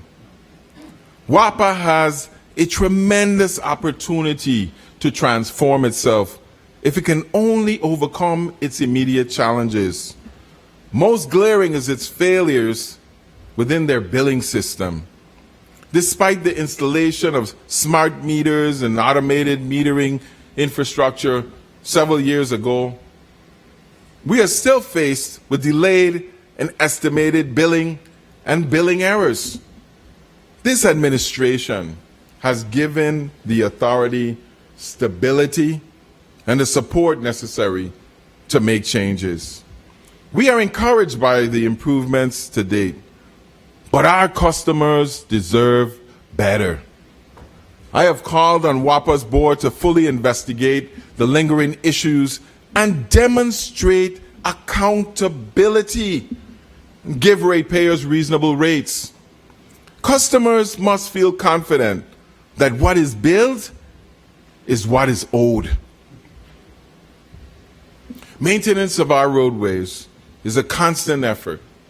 On St. Thomas, critical road repairs have been completed at Fortuna Bay, Bovoni, Eastern Cemetery, Estate Peterborg, Manasseh Hill Road, and Frenchtown. Road improvements are currently underway at Crown Bay. The Estate Thomas Infrastructure Project, Phase 1, is scheduled to start, and additional paving will be done on the Bolongo Bay Drainage Infrastructure Project. This year will also see the completion, years in the making, of two long-standing road projects, the Main Street Enhancement Project and the Veterans Drive Phase 1. Both will enhance the traffic flow and aesthetics of downtown Charlotte Amalie. We already see how the expansion of the waterfront project has improved the quality of life for citizens in this district, as it is now utilized for walking, cycling, running, and even the leisure stroll. Repairs to Estate Adrian Road are in progress in St. John, as well as we have allocated $2.8 million to repair Center Line Road. Extensive road repairs on St. Croix were completed in Estate Herman Hill, Rattan, Richmond, Tipperary, Mount Union, Sally's Fancy, Scion Farm, on Hess Road, West Airport Road, and the Scenic Road. In the upcoming year, work will begin on the new Clifton Hill Road, Route 75, and over 5 miles of Mahogany Road will be paved. I also thank the members of the 33rd Legislature for making $4.5 million available from the St. Croix Capital Improvement Fund to pave roads in Estate Lorraine, Bugby Hole, Herman Hill, and St. George. We are intent on providing traffic and pavement relief to our residents in both districts. We are dedicating a brand new $20 million from the Internal Revenue Matching Fund debt service reserve to fix these problems. The traffic along the Weymouth-Reimer Highway leading into Fort Milliner has become increasingly unbearable. As such, we are dedicating $4 million to the completion of the Leonardo Nardo Trotman Drive, which should ease the traffic congestion in this area. I have consulted with the Senate President, Donna Fred Gregory, and we are also allotting another $14 million to repair roads on all three islands, and those roads will be decided by the Senate. An additional $2 million will be set aside for the revitalization of the Hull Bay boat ramp and a new parking areas so that our people will have place to put their boats when they go fishing. The balance of that money will also be dedicated to other boat ramps in Altona and other places in St. Thomas, Friedenhoy, in order to facilitate marine and fishing in St. Thomas, St. John district. These are not hasty patching jobs. These are carefully planned and properly executed road repairs as we make a concerted effort to raise the standard for paving road projects in the territory.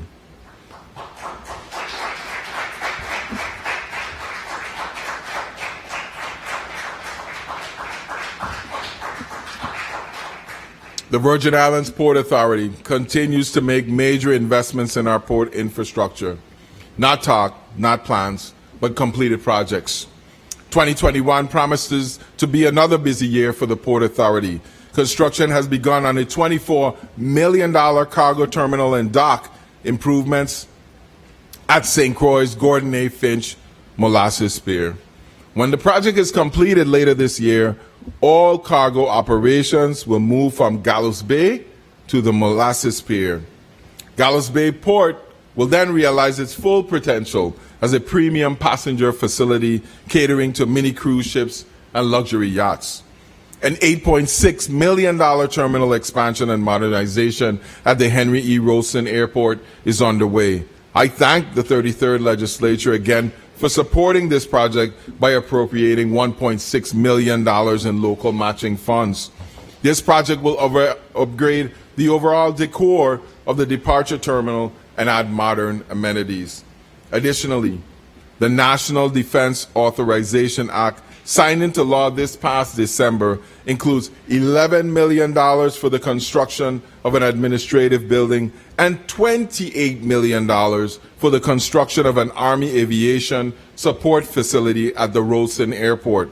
This facility will support the maintenance and refueling of visiting military aircraft conducting military operations, disaster relief, and humanitarian efforts in the region.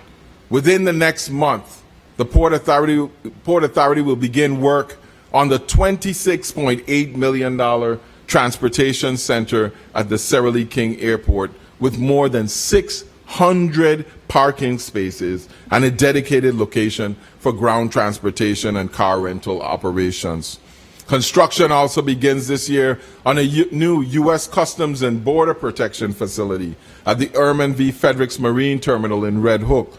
Travelers will now clear in customs in St. Thomas without first having to go to St. John. Persistence always pays off. In 2019, we visited the U.S. Department of Commerce along with Tropical Shipping and Crowley and briefed them on the importance of our cargo infrastructure. Our efforts were not in vain, as we won not one, but 2 federal grants for the same project. We were advised that we had to decline one, and the Port Authority was awarded a U.S. Department of Transportation infrastructure grant for $21.9 million to rebuild and expand cargo handling and storage infrastructure at the Crown Bay Cargo Terminal.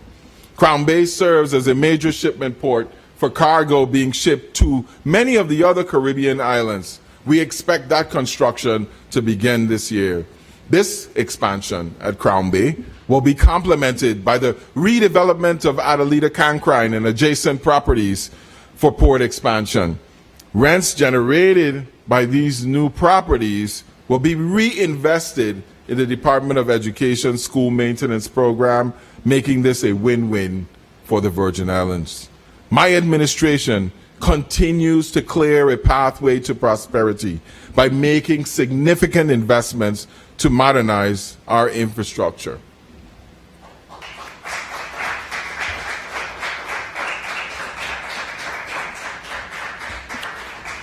For our car racing enthusiasts, we have some good news.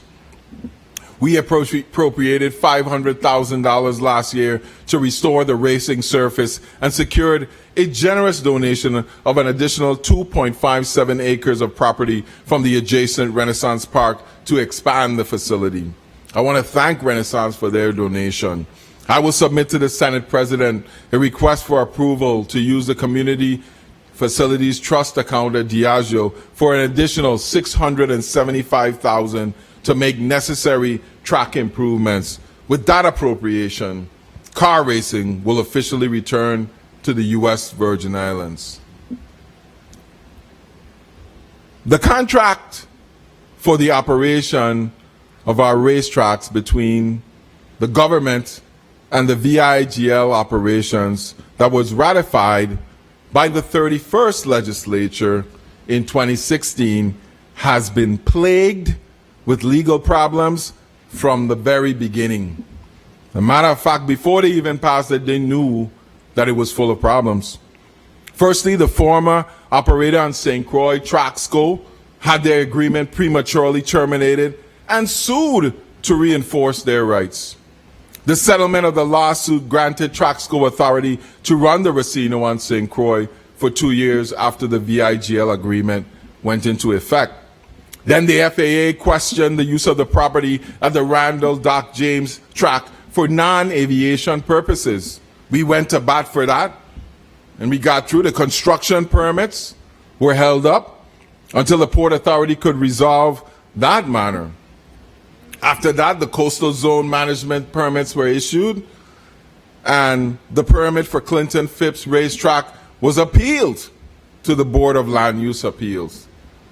Coupled with all of that going on, Southland Gaming of St. Thomas then filed a suit against the government for violating their contract for the exclusive rights to operate video lottery terminals on St. Thomas. Let it be known that I and this administration have done its best to enforce this agreement as it was negotiated in 2016. Even as it has become apparent that all the parties and the affected stakeholders are dissatisfied. I have fought at every turn to resume live horse racing to the Virgin Islands. In fact, I share the vision of the former administration in having a unified racing industry on St. Thomas as well as on St. Croix, with the world-class venues and the purses to match. We appreciate VIGL's contribution to the community thus far. But if you know me, then you know I cannot be bullied. I will not be bullied into breaching a still legally binding agreement to the benefit of one party and the detriment of Virgin Islands taxpayers to the tune of $8 million.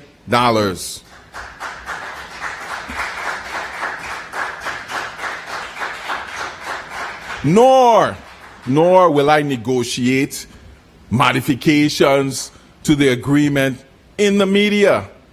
If the agreement is to be modified, then that is to be done at the negotiating table. And I certainly will be seeking to protect the interests of the Virgin Islands government, not any business that come here.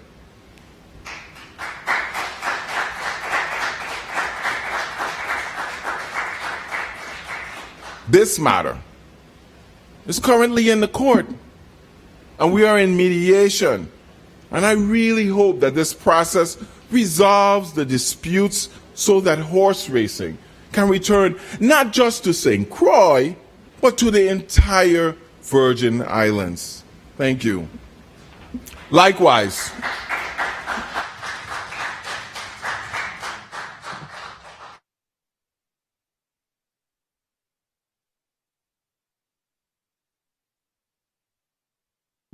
there we go.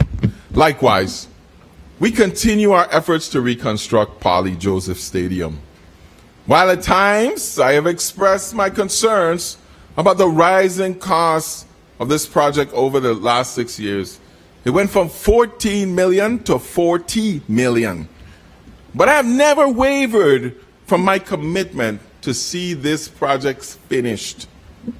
Last year, we purchased 6 acres in Estate LaGrange to facilitate the completion of this project. Prior to FEMA's halt to the project, we had already installed the foundation. Unfortunately, from the original design, a part of the stadium is to be constructed within a floodplain.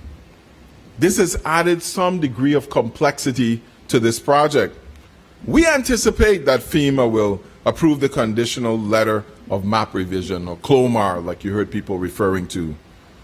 But we will also, and we figure that by May, we will be starting again on the project. But we also want to let you know that we'll be coming back to the legislature for another $3 million. Right, Frankie J? To add those amenities that are needed to improve the quality of the project that we have put forward. This is the third administration, 1, 2, 3, that has grappled with this project.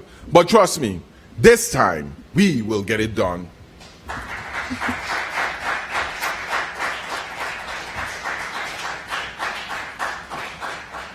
We have invested in our sporting infrastructure and resurrected the law that creates the Sports Commission. That legislation, unenacted since 2014, but I have fully constituted the commission. It is tasked with not only developing a sports tourism plan for the territory, but developing a sports and a tourism plan for Polly Joseph Stadium that will make it a worthwhile investment. Providing housing opportunities for Virgin Islanders to become homeowners is ultimately what the VI Housing Finance Authority does best. After a brief hiatus, they were back at it in 2020. The authority broke ground in October on a 57 single-family home subdivision in Estate Fortuna called Wild Pineapple. With its beautiful vistas of St. Thomas, Wild Pineapple is the HFA's newest subdivision since the completion of Whispering Hills subdivision in Estate Dunu in 2015. The authority will also be constructing 16 additional homes in the Whispering Hills community and additional homes in Mount Pleasant West and Estate Bon Esperance subdivisions in St. Croix. Megan's Junction 2 will consist of 60 new low-income tax credit rental apartments that are contained in a 9-story building on St. Thomas. The $35 million development is slated to be completed by June. Meanwhile, the Virgin Islands Housing Authority has begun to implement its asset repositioning plan and revamp its stock of low-income housing. It completed Phase 3 of Louis Brown Villas this past year. The phase included 90 multi-family apartments and completes the redevelopment of the beautiful Louis E. Brown community on St. Croix. This year, work is scheduled on the renovation of Walter I. M. Hodge Pavilion in Frederiksted. The project will include an exterior facelift of the buildings and overall site beautification. With a commitment to this project, 250 units will be rehabilitated, and the future of this community and its rich history are no longer in doubt. Adding to the good news is that the authority is also preparing to commence roof repairs in Michael J. Kerwin Terrace, Paul and Pearson Garden, and Contant Knolls communities in St. Thomas. We launched our Healthier Horizons initiative last year in an effort to drive changes in public health policy that would facilitate better healthcare outcomes for our people.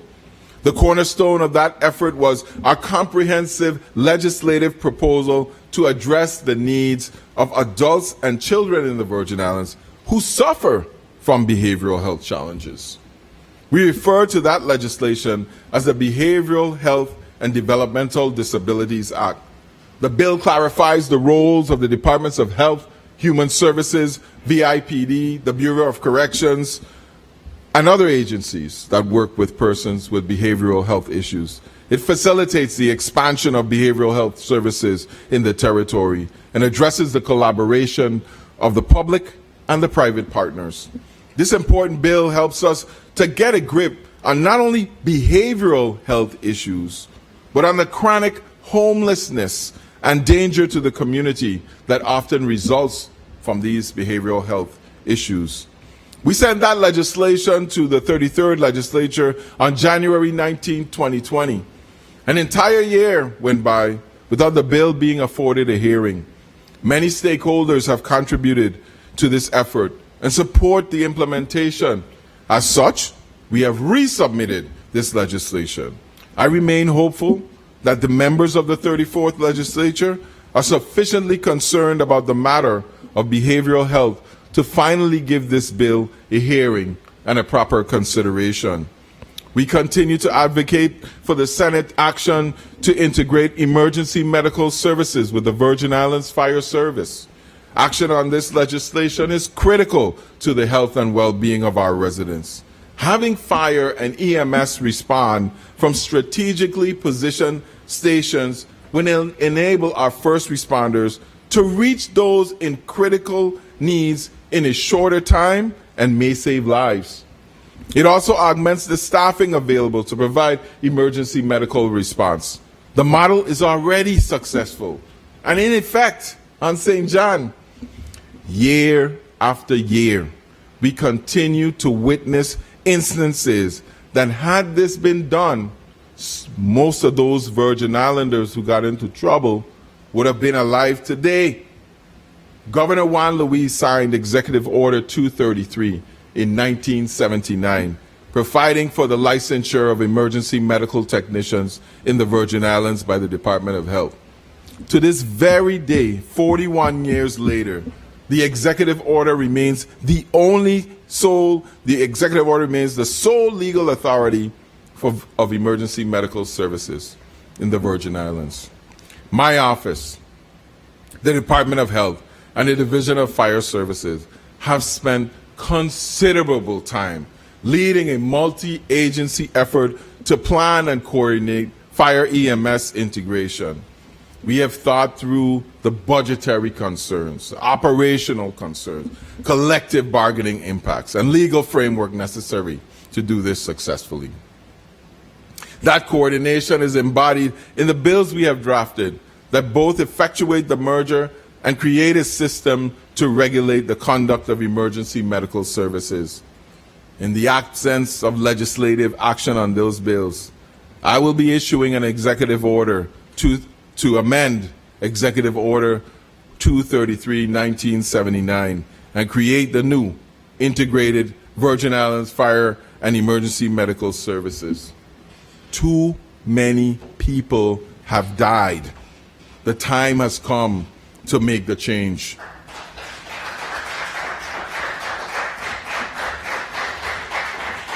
We began our efforts to modernize the telemedicine provisions in the Virgin Islands Code prior to COVID-19 outbreak last year. Since then, the benefit of telemedicine has become evident. We have drafted the Telehealth Act, establishing licensing, rules, standards of practice for telehealth providers, and authorizing telehealth providers to use telehealth to treat patients.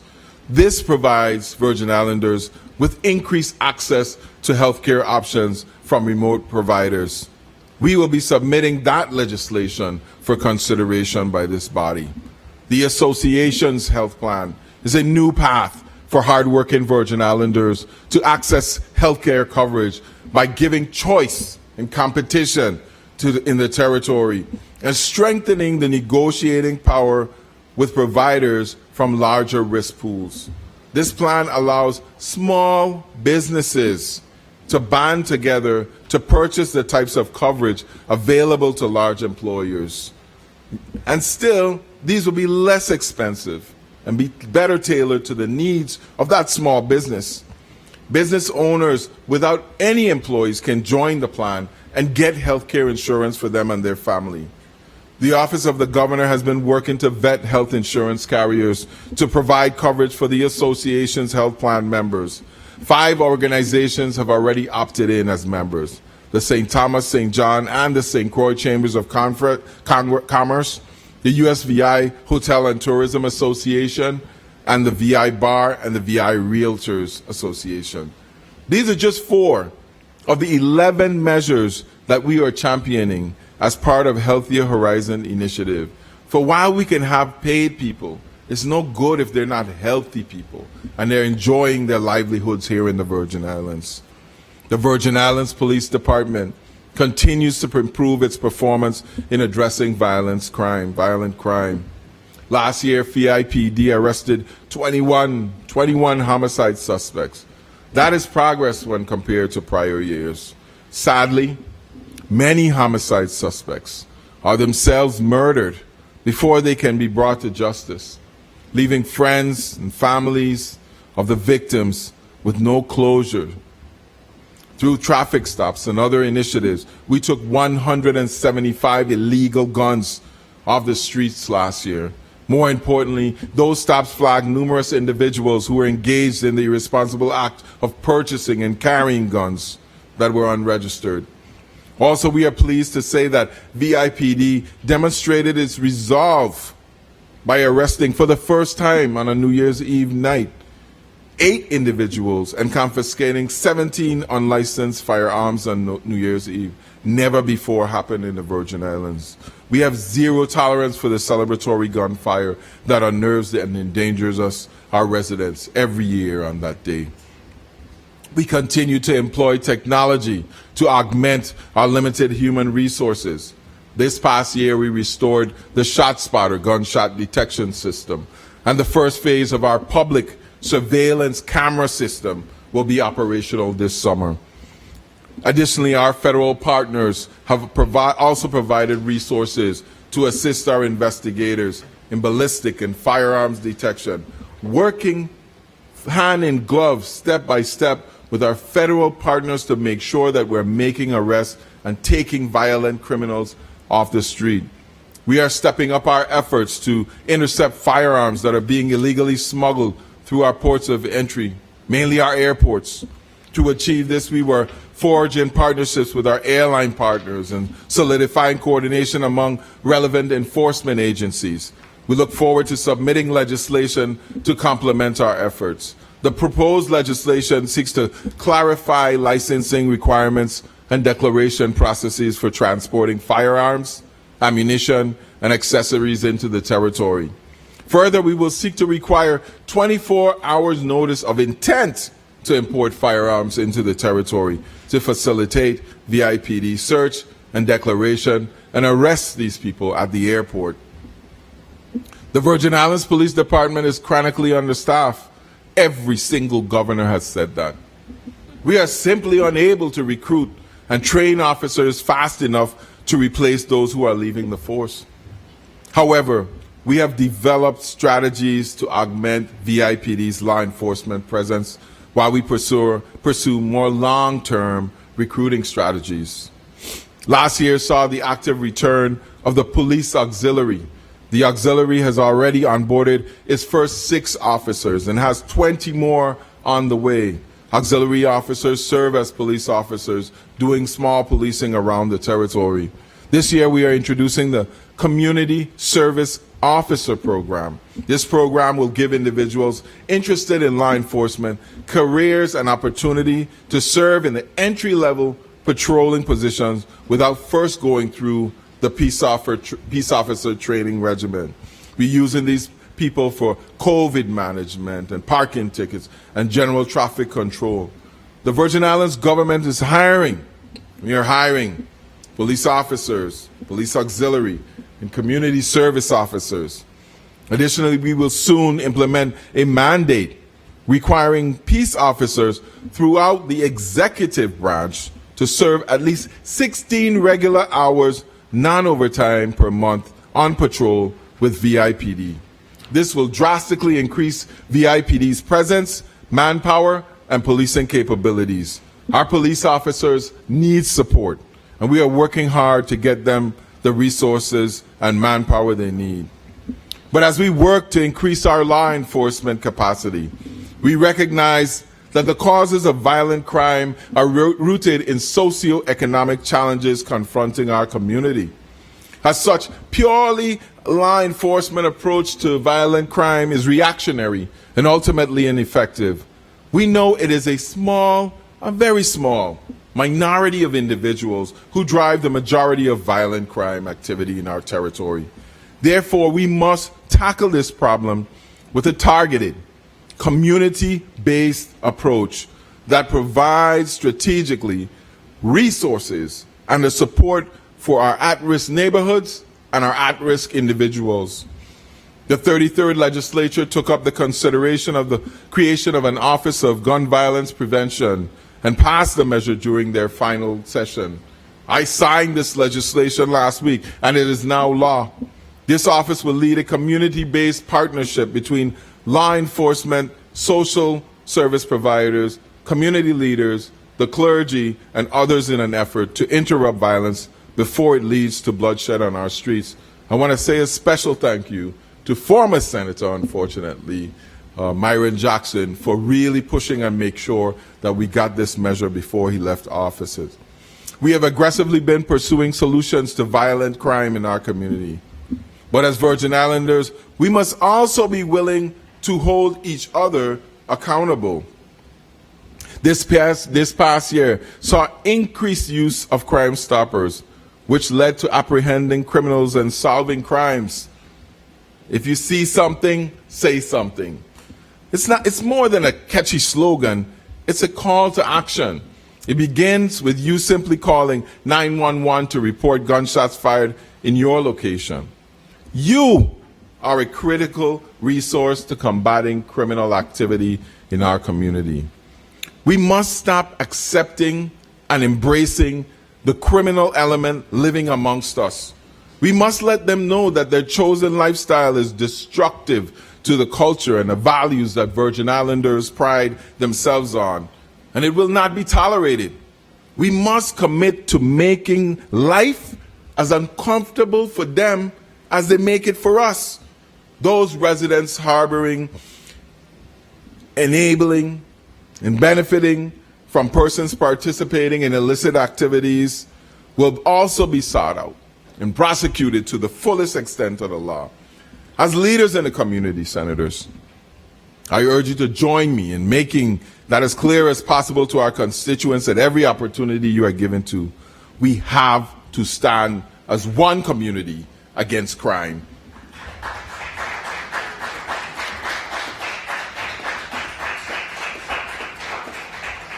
We must also remember that not all criminals carry guns and create mayhem in public spaces.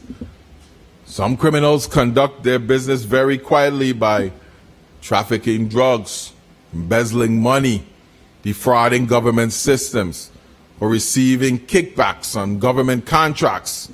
Under the Brian Roach administration, all crime, especially public corruption, is put on notice. We only received funding for the Medicaid Fraud Prevention Unit last year, and already we are uncovering perpetrators and making arrests. This year you will see even more arrests as we start to conclude our investigations that have started. That is why I lobbied so strong for the legislature to fund the white-collar crime unit. Corruption in any form erodes the trust of the people and their faith in us as public servants. Last year, the government employees retirement system sold off $120 million in assets. There is now less than $455 million remaining in the portfolio. This year, we will likely sell off even more. The system is in an accelerating death spiral.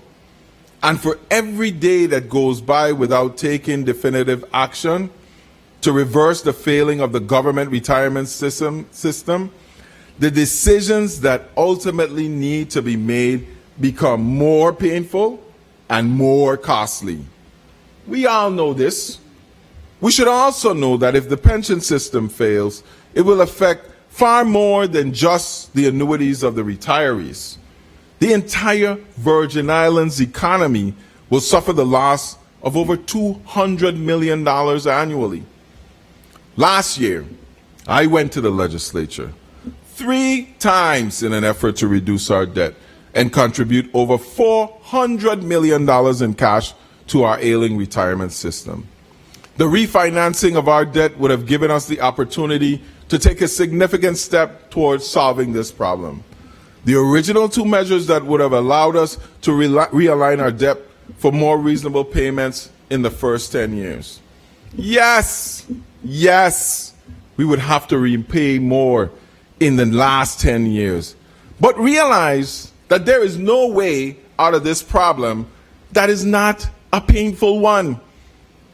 We have been out of the bond market for over 10 years. And the offering of the previous administration, just 4 years ago, failed to get any traction. Although we were hamstrung by the deadlines of the first authorization, which this body gave us, it is important to note that we were securing a bond that was actually already selling at 25% cheaper interest rate, a lower interest rate than the last time we went to the bond market and had a decent rating. So we were able to get, even though we hadn't had a decent bond rating in 12 years, we were still able to command the interest rate that was 25 to 30% lower than what we had then. This is a huge accomplishment, not for me, for the Virgin Islands. The adage try, and try again is a mainstay of the Brian Roach administration. And we will not stop trying to identify financially prudent initiatives if it is of the benefit to the people of the Virgin Islands. While it may give some comfort, some small comfort, to dismiss the warnings of the 42% cut that the GRS's board makes, and call it scare tactics, and question, what's the rush? Every day that we wait, it costs the GRS $329,000. Do the math. 120 million divided by 365 days. $329,000 every day as the system moves steadily towards insolvency. The GRS Board of Trustees has made it clear. They do not have the authority to avert this reality, nor do I. Only this legislative body can grant us the necessary authorization to take the actions necessary to infuse cash in the system and restructure its benefits packages for the long term. Only this body. It is why I sent for consideration by the body 3 times, each time making significant amendments to satisfy the concerns of the Senate. Our neighbors in Puerto Rico were able to refinance their bonds, while the same opportunity, sadly, was not afforded to Virgin Islanders. We have some additional solutions we will present to the Senate this year, including the resubmittal of the cannabis legislation. But none of these will be as straightforward or as immediate as the refunding of the Internal Revenue Matching Fund bonds. When we failed to act, we lost $285 million in savings, the opportunity to access another $155 million in cash currently held in reserve at the request of our investors, the chance to re-access the credit market and to get positive attention of the larger rating agencies. I stand patient, willing to work with the legislature to come up with a solution to these problems.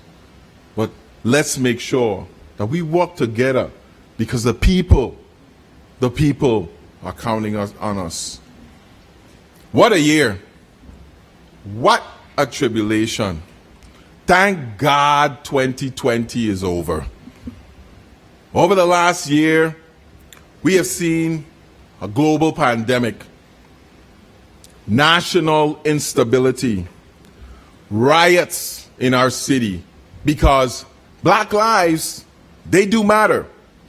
Civil unrest as radicals attempted to kidnap governors and even storm the Capitol in D.C. Economies shut down and hospitals overrun. Death tolls over 4,000 Americans dying in a single day from coronavirus. Volcanoes in the Caribbean, devastating hurricanes in the southern United States, and the coronavirus raging on. Last year, the cabinet and I started the year in prayer on the day preceding the State of the Territory. As we did this year, we have been truly blessed in the face of life-changing adversity to be in quarantine, surrounded by awesome people, beautiful weather, and the gentle and iridescent Caribbean Sea. Thank you so much to each of my cabinet members and all the staff members in the Office of Governor and Lieutenant Governor for your valiant efforts in meeting the many challenges of 2020.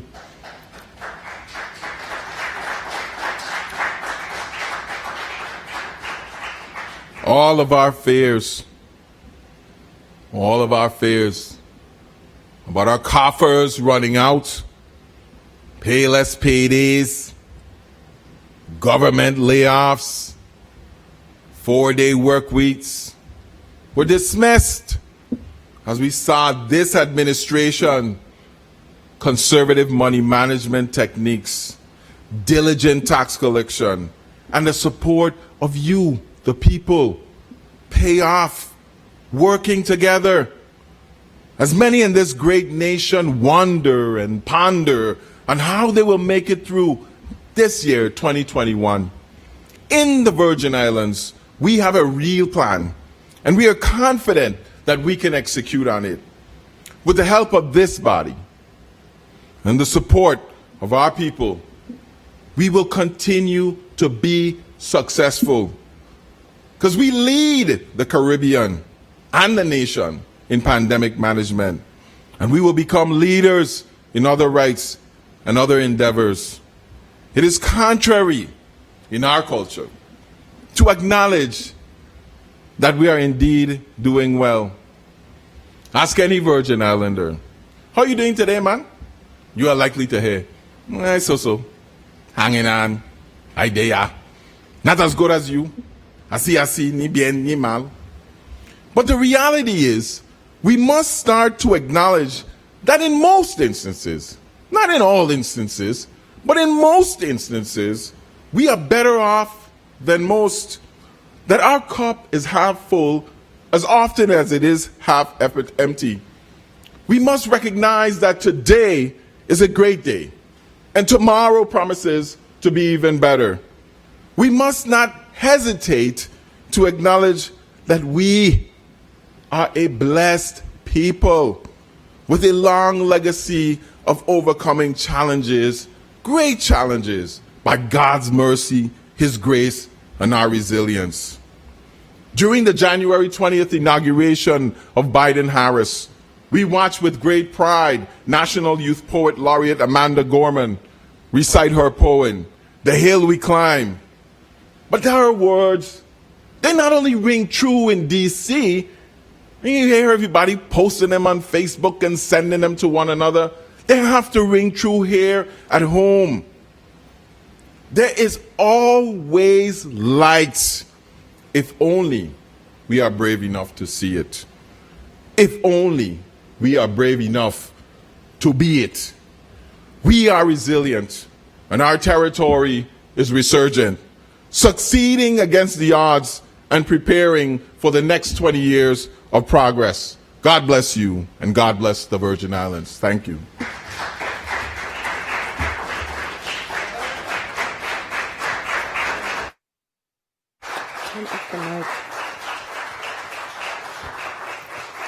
Governor, on behalf of the members of the 34th Legislature, we thank you for delivering your third State of the Territory address. And of course, we look forward to working with you on behalf of the people of the United States Virgin Islands. Thank you.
We ask that everyone please remain standing as the Honorable Governor, Albert Bryan Jr., and Lieutenant Governor Tregenza Roach departs the chambers.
Please be seated.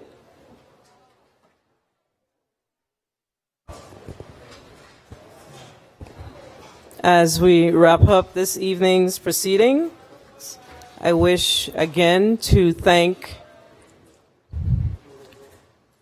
the governor again for his delivery of the third State of the Territory address. Special thank you to Lieutenant Governor Tregenza Roach. Thank you to Congresswoman Stacey Plaskett for all you do on behalf of the people of the Virgin Islands nationally. Special thank yous go out to all members of the 34th Legislature, all members of the Judiciary, executive branch departments, all central staff employees, including the Office of the Executive Director, Security, Media, Transportation, Legal Counsel, the Custodial Services, Journal, and the Maintenance Division, our federal partners, the staff of the Office of the Senate President, the men and women of the National Guard for their service, and of course, last but not least, the people of the United States Virgin Islands, those here and those listening and viewing abroad as well. Special thank you, of course, to the clergy. Please stand for the benediction by Bishop Damas Eloy from the Living Word Family Church Ministries.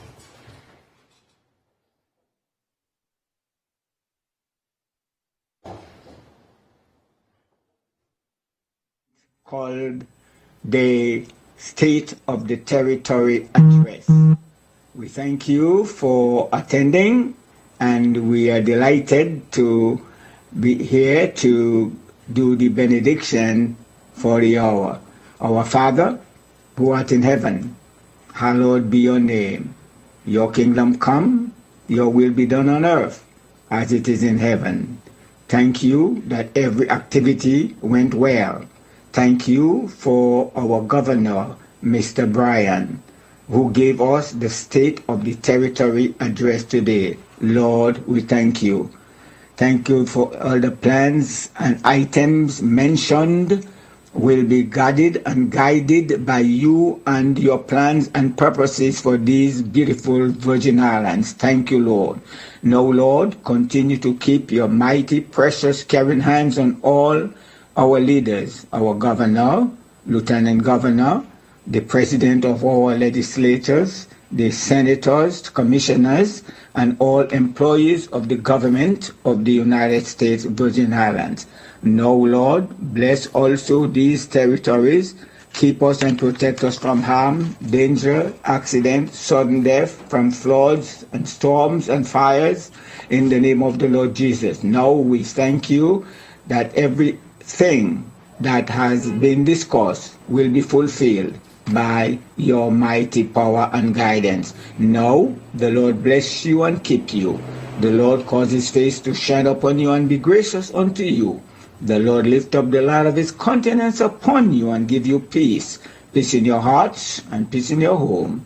Peace in your relationships. Peace in our community. And thank God, peace in our world. God bless you. Thank you so very much. Thank you, Pastor Eloy. As we adjourn, I ask that those of you in the gallery, to hold in your place until the members of the judiciary depart, then you may follow. Thank you. The first session of the 34th Legislature is hereby adjourned.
What is taking so long?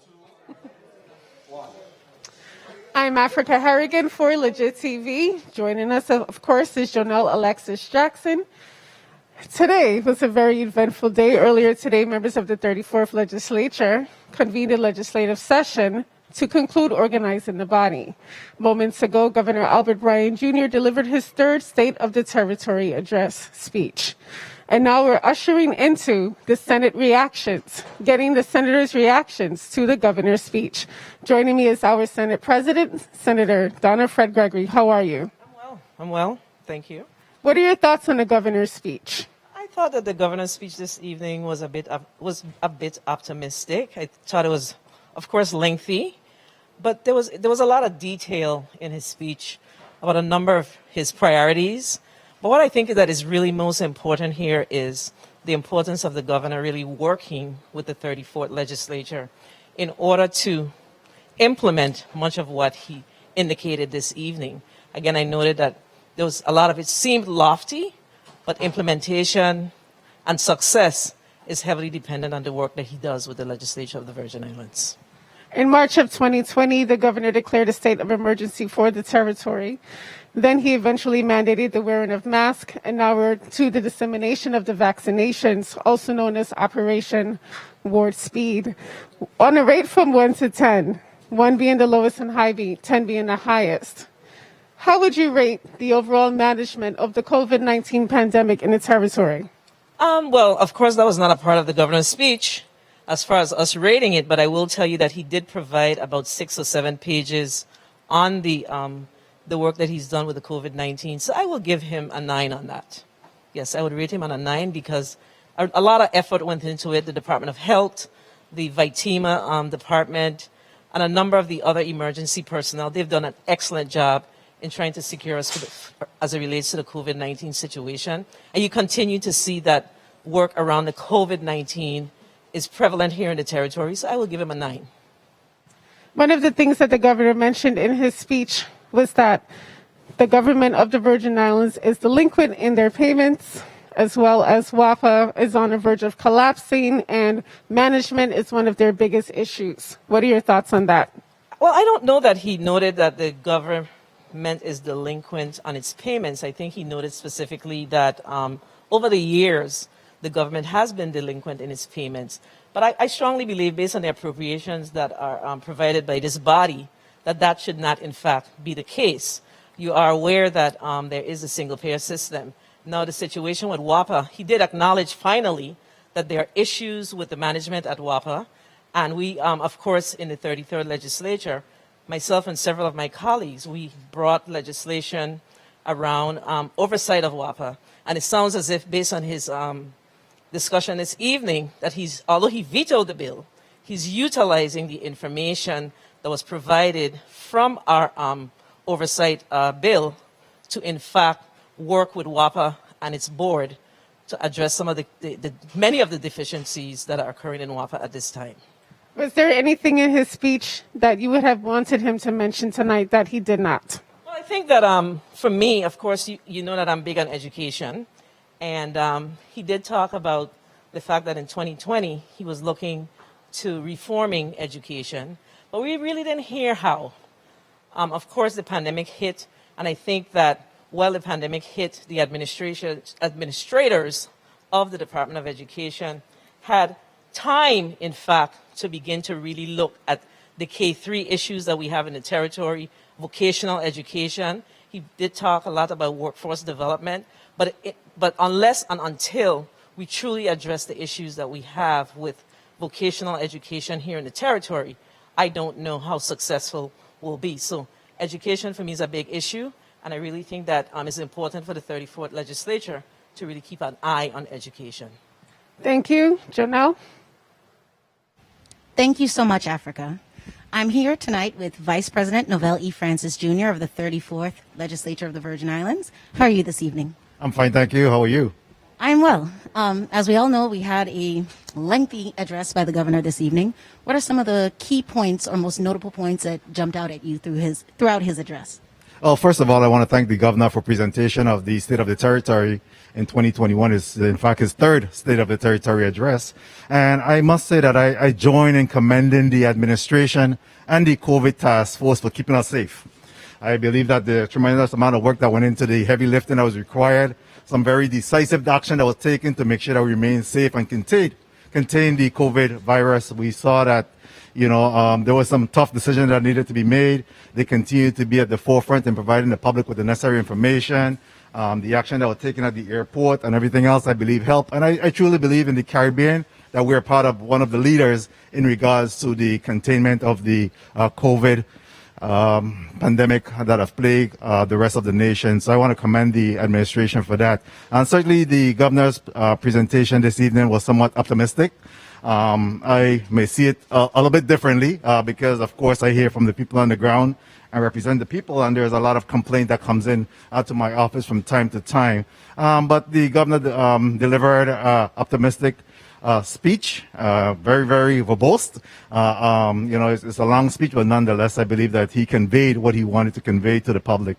I think that what's critical for me is that, we hear about the funding and the economy continue to thrive, and I think that that's critical. We're in such a good position that we're giving 1,300 checks out to educators in the near future, and while that's commendable, I also very concerned about what happened to the nurses, what happened to the police officers, what happened to those other government employees that really put themselves on the front line, during this whole situation. So I'm hoping that he has additional checks to give out to those as well.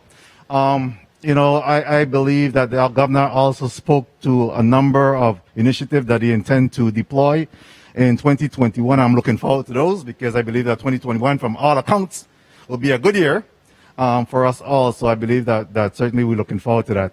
I was a little bit taken back that finally he came to reality with WAPA situation. We have been at the forefront in really trying to hold WAPA accountable for quite some time. And I think tonight it's finally hit him that in fact we have been complaining about the lack of accountability and management at WAPA and the billing errors. I think that they've come full circle that he's really committed to doing that. I didn't hear enough in terms of what course of action he intends to deploy to make sure that that's corrected. But nonetheless, we'll continue to exhort our oversight to make sure that happens. Excellent. I do want to pivot just before our last question. You, in this current term, the 34th Legislature, you will serve as the chairman of Health Hospitals and Human Services. Can you tell me, are there any key points of his address that spoke to you or things that you will be more vigilant about this coming term? Yes, absolutely. Well, one, for sure, I was happy to hear that JFL North, that in fact we'll see the opening of JFL North in May. We need to make sure that we adhere and satisfy, in fact, that JFL North in May is up and operational. I think the people of St. Croix deserve that. So certainly we'll be holding him steadfast to that. He also spoke about the situation with the behavioral health legislation that have been sent down for quite some time. And yes, that's one of the priority items that I will be moving in the 34th Legislature. But I'm surprised that the executive order didn't occur from before. I don't believe that simply merging the fire department and EMS will provide any additional service to the public. And if that's the case, then it could have been done a long time ago. We have given the governor funding in terms of our mental health area, $3 million for the build out of the Anazop site, $2 additional million for mobile substation to deal with our mental health issues, as well as our homelessness. So I'm hoping that while we continue to wait for the executive order or for the merger, that there'll be some action taken to make sure that we address this particular issue. For me, in particular, I believe that once I leave the 34th Legislature, if it's one thing that I want to accomplish, is to be able to get our mental health situation in order. Thank you so much for those words, Vice President Francis. I also want to thank you for taking time to interview with us this evening. And we also look forward to your committee, the Committee on Health, Hospitals, and Human Services, during this 34th legislative term. Thank you so much. Back to you, Africa. Thank you, Janelle. Joining me is Senator Genevieve Whitaker. How are you tonight? Good evening, Africa. Good evening to all. Good evening to all those listening and viewing. Thank you so much for this opportunity. What stood out to you the most in the governor's speech? What stood out to me most in the governor's speech were a number of highlights, including his decision to merge WICO and the Port Authority, addressing the situation of our ports, which is huge as we talk about economic development, and certainly really looking at restructuring the infrastructure of government. What also stood out during his speech was his decision to submit to our body, to the legislature, the 8%, the long overdue 8% issue. And I certainly will support that measure when it comes before this body. One of the things that the governor mentioned was that the state of the territory, it was resurgent. What are your thoughts? There's a lot of optimism in the governor's speech tonight. Many belligerent issues of concerns over our infrastructure, our roads, our schools. And as the chairwoman of the Committee on Education and Workforce Development, I'm keenly aware of a lot of the education issues. As he said in his testimony, he encouraged us to hit the ground running. And certainly myself and members of the Committee on Education and Workforce Development, we have. Last week, beginning school tours. And so my question now, what I did not hear in the testimony was really more information about the plan to really rebuild many of our schools. Certainly we know a few that are slated to be rebuilt, but in school tours, many of our schools are in a really bad condition. And so I would like to gain more information as I work along with the Commission on Education and other education entities to rebuild our schools and also address the curriculum. Was there anything in his speech that you would have wanted him to speak about in addition to education? He brought up, the governor spoke about hotels, and one thing that as a representative of the people of St. Croix, I wish to hear a lot more about economic development for St. Croix. When he spoke about the hotels for St. Croix, it was very general in nature. I would like a lot more specifics as we work to really, build the economic industry on St. Croix, and so that it's fair and balanced among the districts. And so I would have hoped to hear much more information about the projects slated for hotel development, and I look forward to working with the administration to get St. Croix also on board in terms of economic development. Thank you, Senator. Okay, so just one quick question. Let's just squeeze this in. The Virgin Islands Police Department, he said, is drastically, it's understaffed. But then there were 17,000 unemployment claims made to the Department of Labor. What do you think is the disconnect between filling vacancies to those who are unemployed? Well, education is really, and workforce development is really the key to addressing employment and unemployment. And we have to really look at the issue of crime reduction by really working on making sure that our children leave school with skills. And that's something I'm very committed to. For those who are aware, I serve on the Virgin Islands Board of Career-Oriented Education, and we're working hard to address that. So seemingly, as we work on investing and work on addressing our economic infrastructure, as we begin to push and make sure people leave school with skills, we're going to continue to push down on crime, and we're going to continue to build our economy the same way. Thank you very much, Senator. Back to you, Jonelle. Thank you, Africa. I'm here with Senator Dwayne M. DeGraff. How are you this evening, Senator? Fine, thank you, and Happy New Year to you. Happy New Year to you as well. As the audience may or may not know, Senator DeGraff is a member of the non-majority and was also a previous member of the non-majority in the 33rd legislature. What are some of the key takeaways or key points throughout the governor's address that you felt spoke to you? Well, first of all, I'd like to say condolences to the families who lost their lives from COVID, and thank you to the public and private sector of honorable persons who came out and first responders who showed to keep this community going. That first, like to say, I think the governor was optimistic. He made it really, to me, sound so, peaches and cream. Everything was fine. We have money. We have everything going. I know a lot of the things he spoke of were passed in this legislature between the 32nd and 34th, up to 33rd legislature. So he's optimistic, and I applaud the things that he's doing with COVID. I would give him an A. There's still some issue before you could get an A+, but in COVID leadership, I give him an A on that. So those are some of the things I took away from it. Were there any aspects of his address that you did not agree with or you differed from?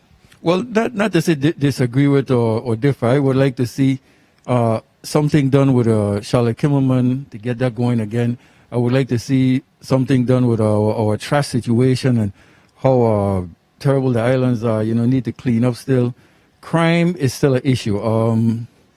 We can't go past, but I do agree 100% to what he put out in regards to the crime, making the people of the territory more responsible to assist just law enforcement with crime issues and put the criminals on point that, hey, we all are watching now, we're going to be more involved.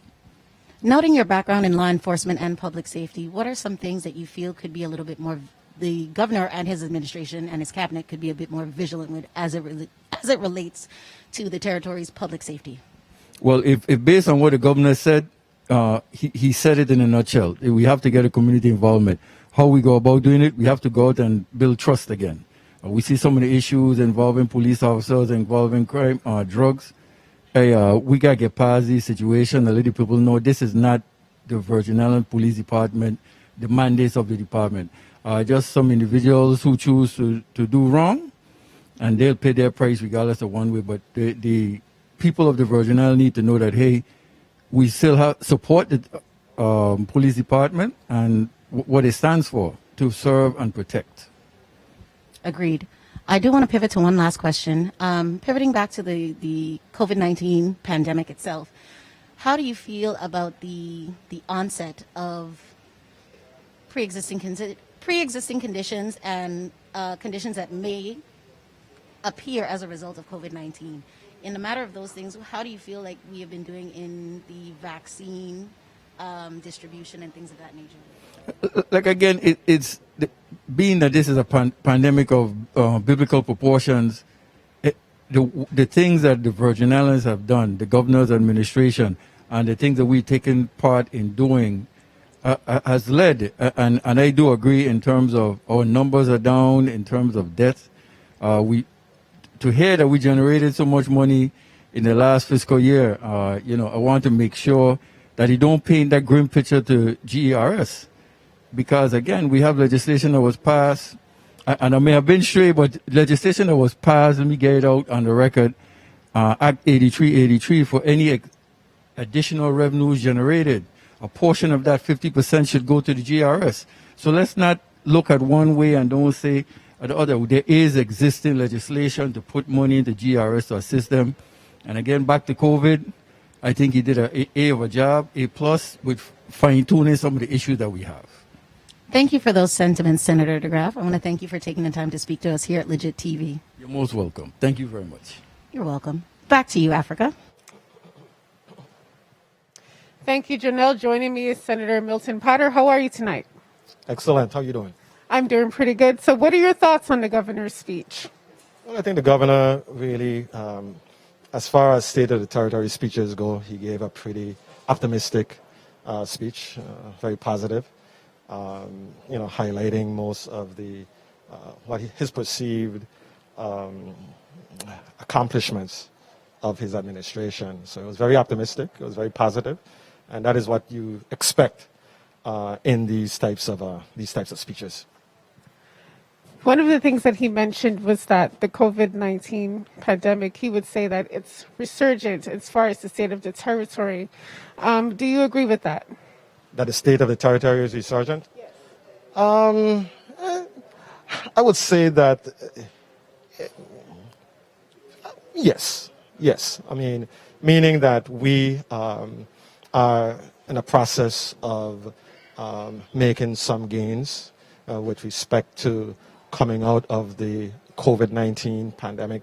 I think the governor did a reasonable job of managing the COVID-19, which is a brand new pandemic that we were not familiar with, persons across the globe. And relatively speaking, the governor and his COVID-19 task force, I think, did a reasonably effective job of managing the process. Things could have been far worse. So I think it put us in a situation where we can build, hopefully, from some of the negative effects of COVID-19, the fact that we were able to come through, relatively unscathed. I mean, I think it put us in a position to begin to rebuild our economy, to focus on bringing our kids back to the classroom from the virtual learning process. So I think we are poised, to make some substantial gains as we move forward. The governor spoke very lightly on the GERS topic, and I know that's something that you're really passionate about. What are your thoughts on that? Well, the big elephant in the room is the GRS. I was waiting to hear about the GRS early on in the governor's speech, and as the pages went by, I was wondering when that was going to come. I know he had to talk about it.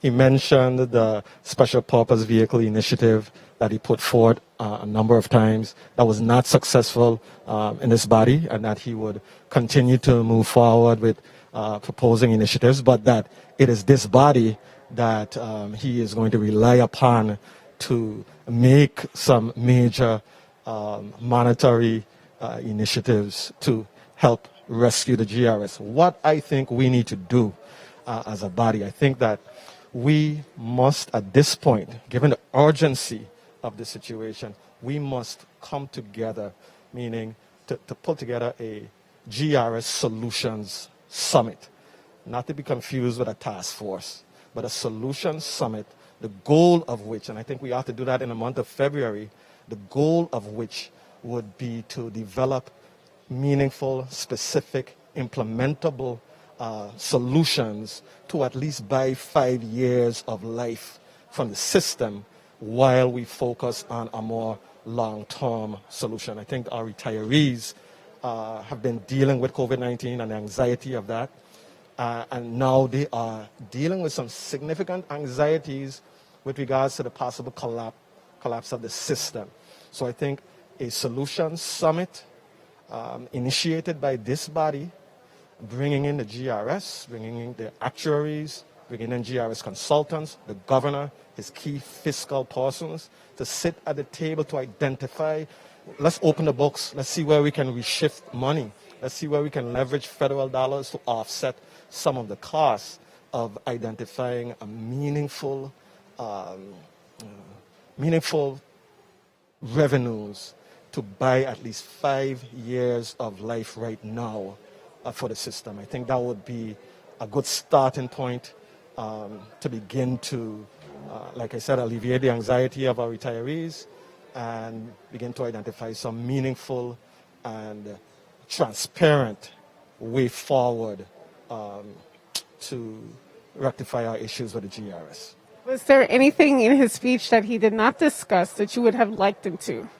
I would have liked the governor to talk a little more with a little more specificity regarding education, in specific, the learning loss that our children have been experiencing as a result of, first of all, the hurricanes Irma, Maria, back-to-back, learning loss there, deteriorating infrastructure, keeping kids out of the classroom. Then comes COVID-19, significant learning loss, adjusting to the virtual learning process. I think that in order for us to make up for that gap, bridge that learning deficit, which we will be paying for, we will see the manifestations of that in short order, a year or two down the line, the Department of Education ought to come to us with a specific strategy for remediating those learning gaps. Maybe a massive tutorial initiative. We can't just let it go. We have to make up for the loss of learning that our children have been suffering have been experiencing for the last several years. Thank you, Senator. Back to you, Jonelle. Thank you. Thank you, Africa. I'm here with Majority Leader, Senator Marvin A. Blyden. How are you doing this evening, Senator? I'm good. Good evening. How are you doing? I am well, thank you. The governor did share a rather positive outlook around surrounding the issues that plague our territory as it relates to the housing crisis. What is your take on the governor's address this evening? Well, first of all, I believe well, his address, his speech was basically upbeat and very optimistic. He spoke a lot about the COVID-19 pandemic and all they have been doing to keep us safe in the territory. And I think they have done a pretty good job when it comes to that. In reference to the speech and some of what I would like to hear more from is, for instance, like the situation we have with our housing crisis in the territory. And I know he touched on several projects that are about to come on board. But nonetheless, the Envision program and all that's happening in that space, I would like to hear a little bit more in terms of what they're doing to address that situation. When it comes to our utility and WAPA, he spoke also about that, and he admitted exactly in terms of the management. But when it comes to WAPA and many of our citizens here in the territory, what's going on in that space with many parents that have lost their job, depending on unemployment, the unemployment benefit has stopped, but yet still the kids are in school and need to learn, but yet guess what, they have no power. So what do we do in that space? And I would like to see what we can do when it comes to being creative with COVID funds in terms of assisting those individuals and or having some type of assistance in terms of a package to assist with the utility bills. I would like to hear a little bit more about that. In terms of the RT Park and what they're doing, because the banks are not basically giving loans out to companies, I'm happy to see what they're doing in terms of the gap financing to assist in that area. I'm very happy to hear that. Also, what I'm very happy to hear is what they're doing with the marine industry in that space. I mean, that industry that we should have tapped into years ago, and I'm glad that they're finally tapping into that area in terms of assisting many Virgin Islanders when it comes to investment, when it comes to jobs, and when it comes to the whole industry. I'm happy to hear that they're actually going into that space, because that's new revenues and new monies coming into our territory despite all of the challenges we are facing. That's an industry that's right now on the uptick when it comes to investment, over $100 billion in the marine industry right now throughout the world. So I'm happy to hear that. I agree with your sentiments, and also that the general community and the Virgin Islanders here at home as well share your sentiments and also have mixed opinions about the marine industry as well. I hope that we can continue to see more from your committee, housing, infrastructure, and telecommunications.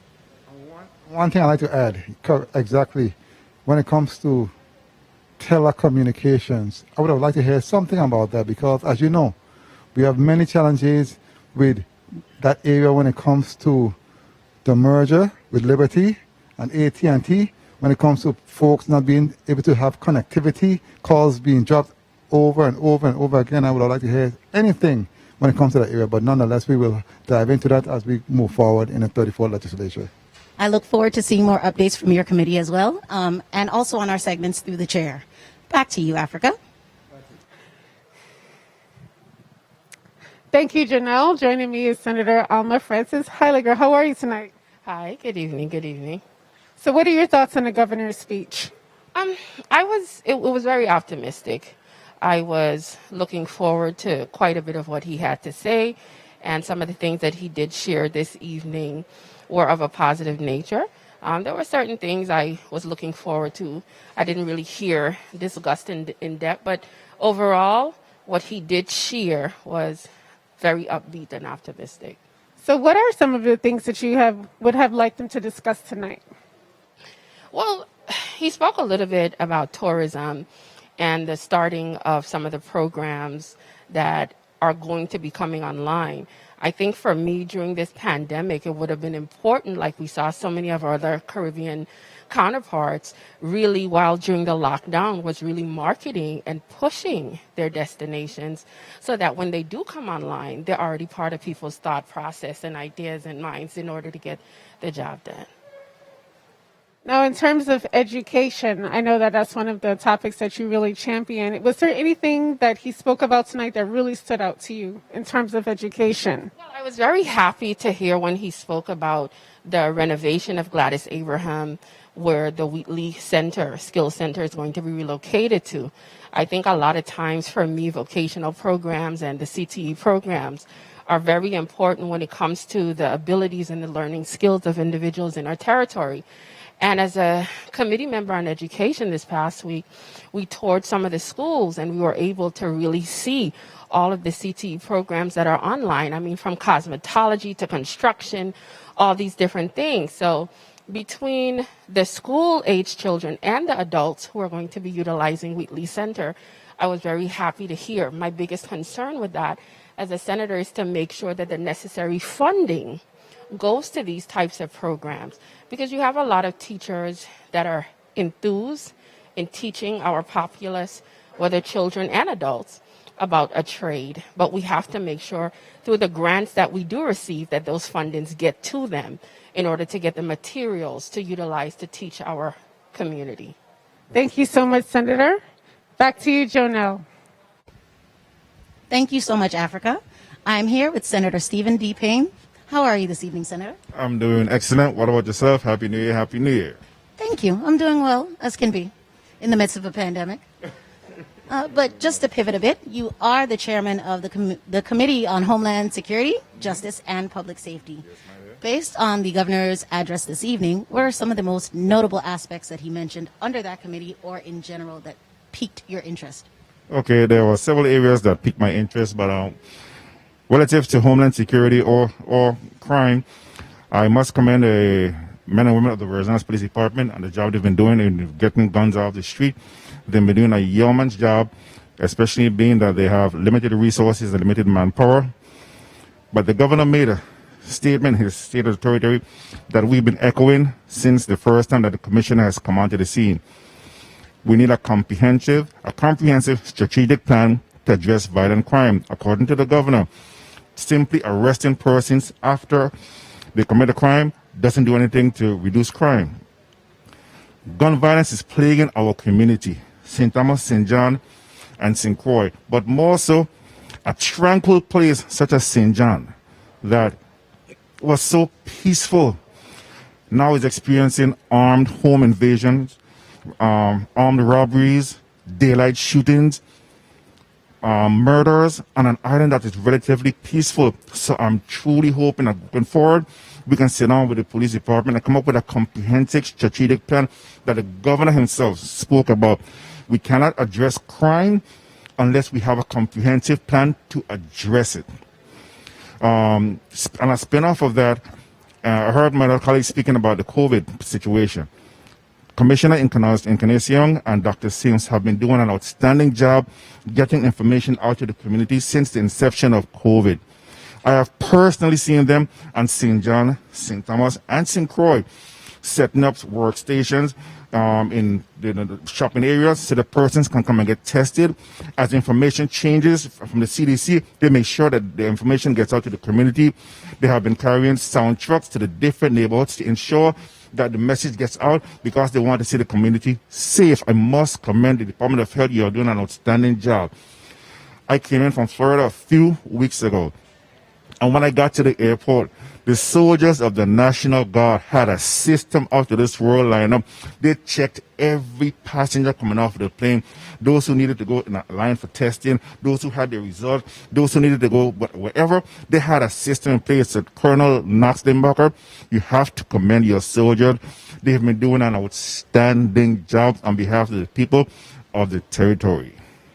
And I share those sentiments as well. I want to thank you for taking this time to interview here with us at Legit TV, Senator Payne. And we look forward to seeing more progress from your Committee on Homeland Security, Justice, and Public Safety. Thank you very much. God bless. Thank you. Back to you. Thank you, Janelle. Joining me is Senator Carla Joseph. How are you tonight? I am wonderful, and I'm very thankful, Miss African. How are you doing tonight? I'm doing really good. What are your thoughts on the governor's speech?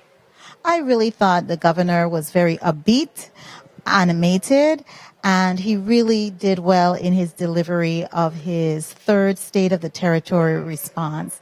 I'm very glad to be here. This is my first time hearing and sitting in the well as a senator, a newly elected senator, to hear the State of the Territory addressed by our governor.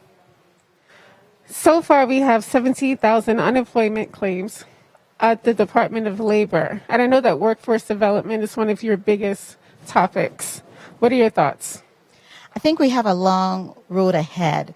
We definitely need to try our best to get as much people to work in the recovery of the Virgin Islands and rebuilding better and stronger. It should be all hands on deck. So having the training opportunities available to our people and to also transition other workers into new careers pathway should be something that we should be pushing hard for in this administration.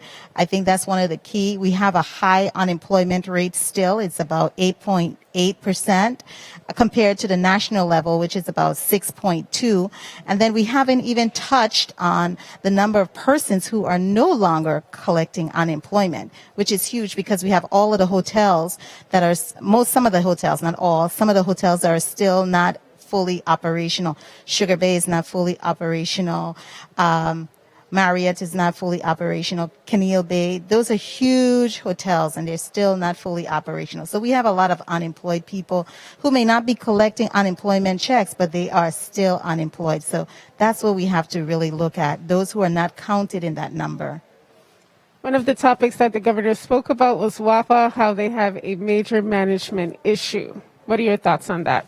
I really appreciate that the governor is really taking into consideration and being accountable, because WAPA does fall under his executive branch, even though it's a semi-autonomous. As the chairperson for the government operations and consumer affairs, I'm really interested in seeing how we can work with them and work together to really transform WAPA into being more responsible, more reliable, and also offering alternative energy sources, because we can't continue to just rely on fossil fuel. We need to raise the bar higher for our sustainability here in the Virgin Islands. Was there anything in particular that the governor did not speak about tonight in his speech that you would have wanted him to? Yes, for me, he didn't speak about our aging population.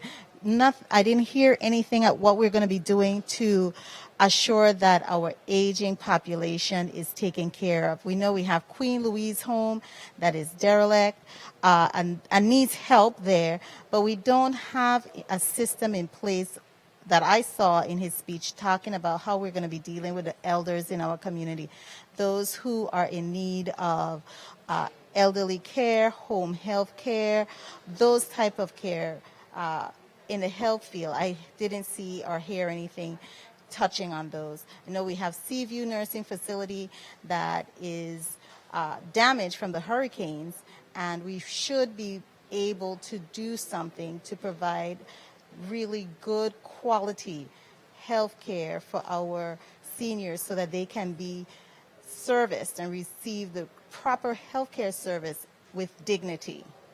Thank you so much, Senator. Yes. So in terms of the aging population, what are some of the solutions you would like to bring to the table? For the aging population, what I'm really looking at is adult daycare. That's something I campaign hard on. I've already started to work and had conversation with a NGO here. Also look at Seaview Nursing Home, so we can form a public-private partnership and to provide those type of services, rehabilitation services, physical rehabilitation services for our elderly people. Those are some critical areas for that aging population that is growing every day and are in dire need of really quality health care. Thank you so much, Senator. Back to you, Jonelle. Thank you, Africa. I'm here with freshman Senator Samuel Carrion. How are you this evening, sir? Good. Doing very well. This is your first State of the Territory address, officially as a senator. What was your overall takeaway from this evening's speech?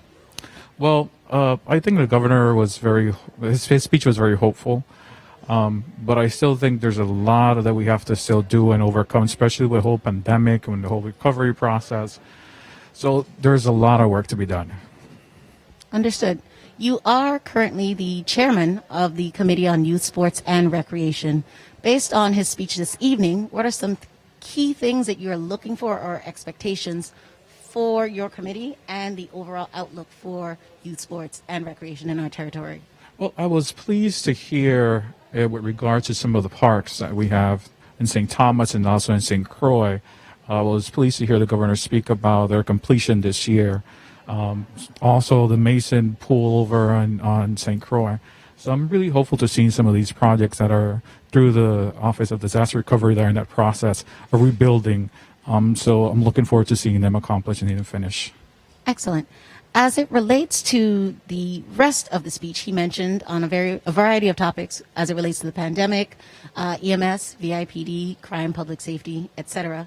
But he did mention a lot of issues related to our energy crisis as well. Do you have an outlook or take on that, or optimism as it relates to our outlook here in the territory? Well, I was glad to hear the governor speak about the inefficiency in the management of WAPA and how it's important for WAPA to be accountable. He spoke about the billing system and how it has created so many problems and over the years, and they still haven't gotten it tweaked out.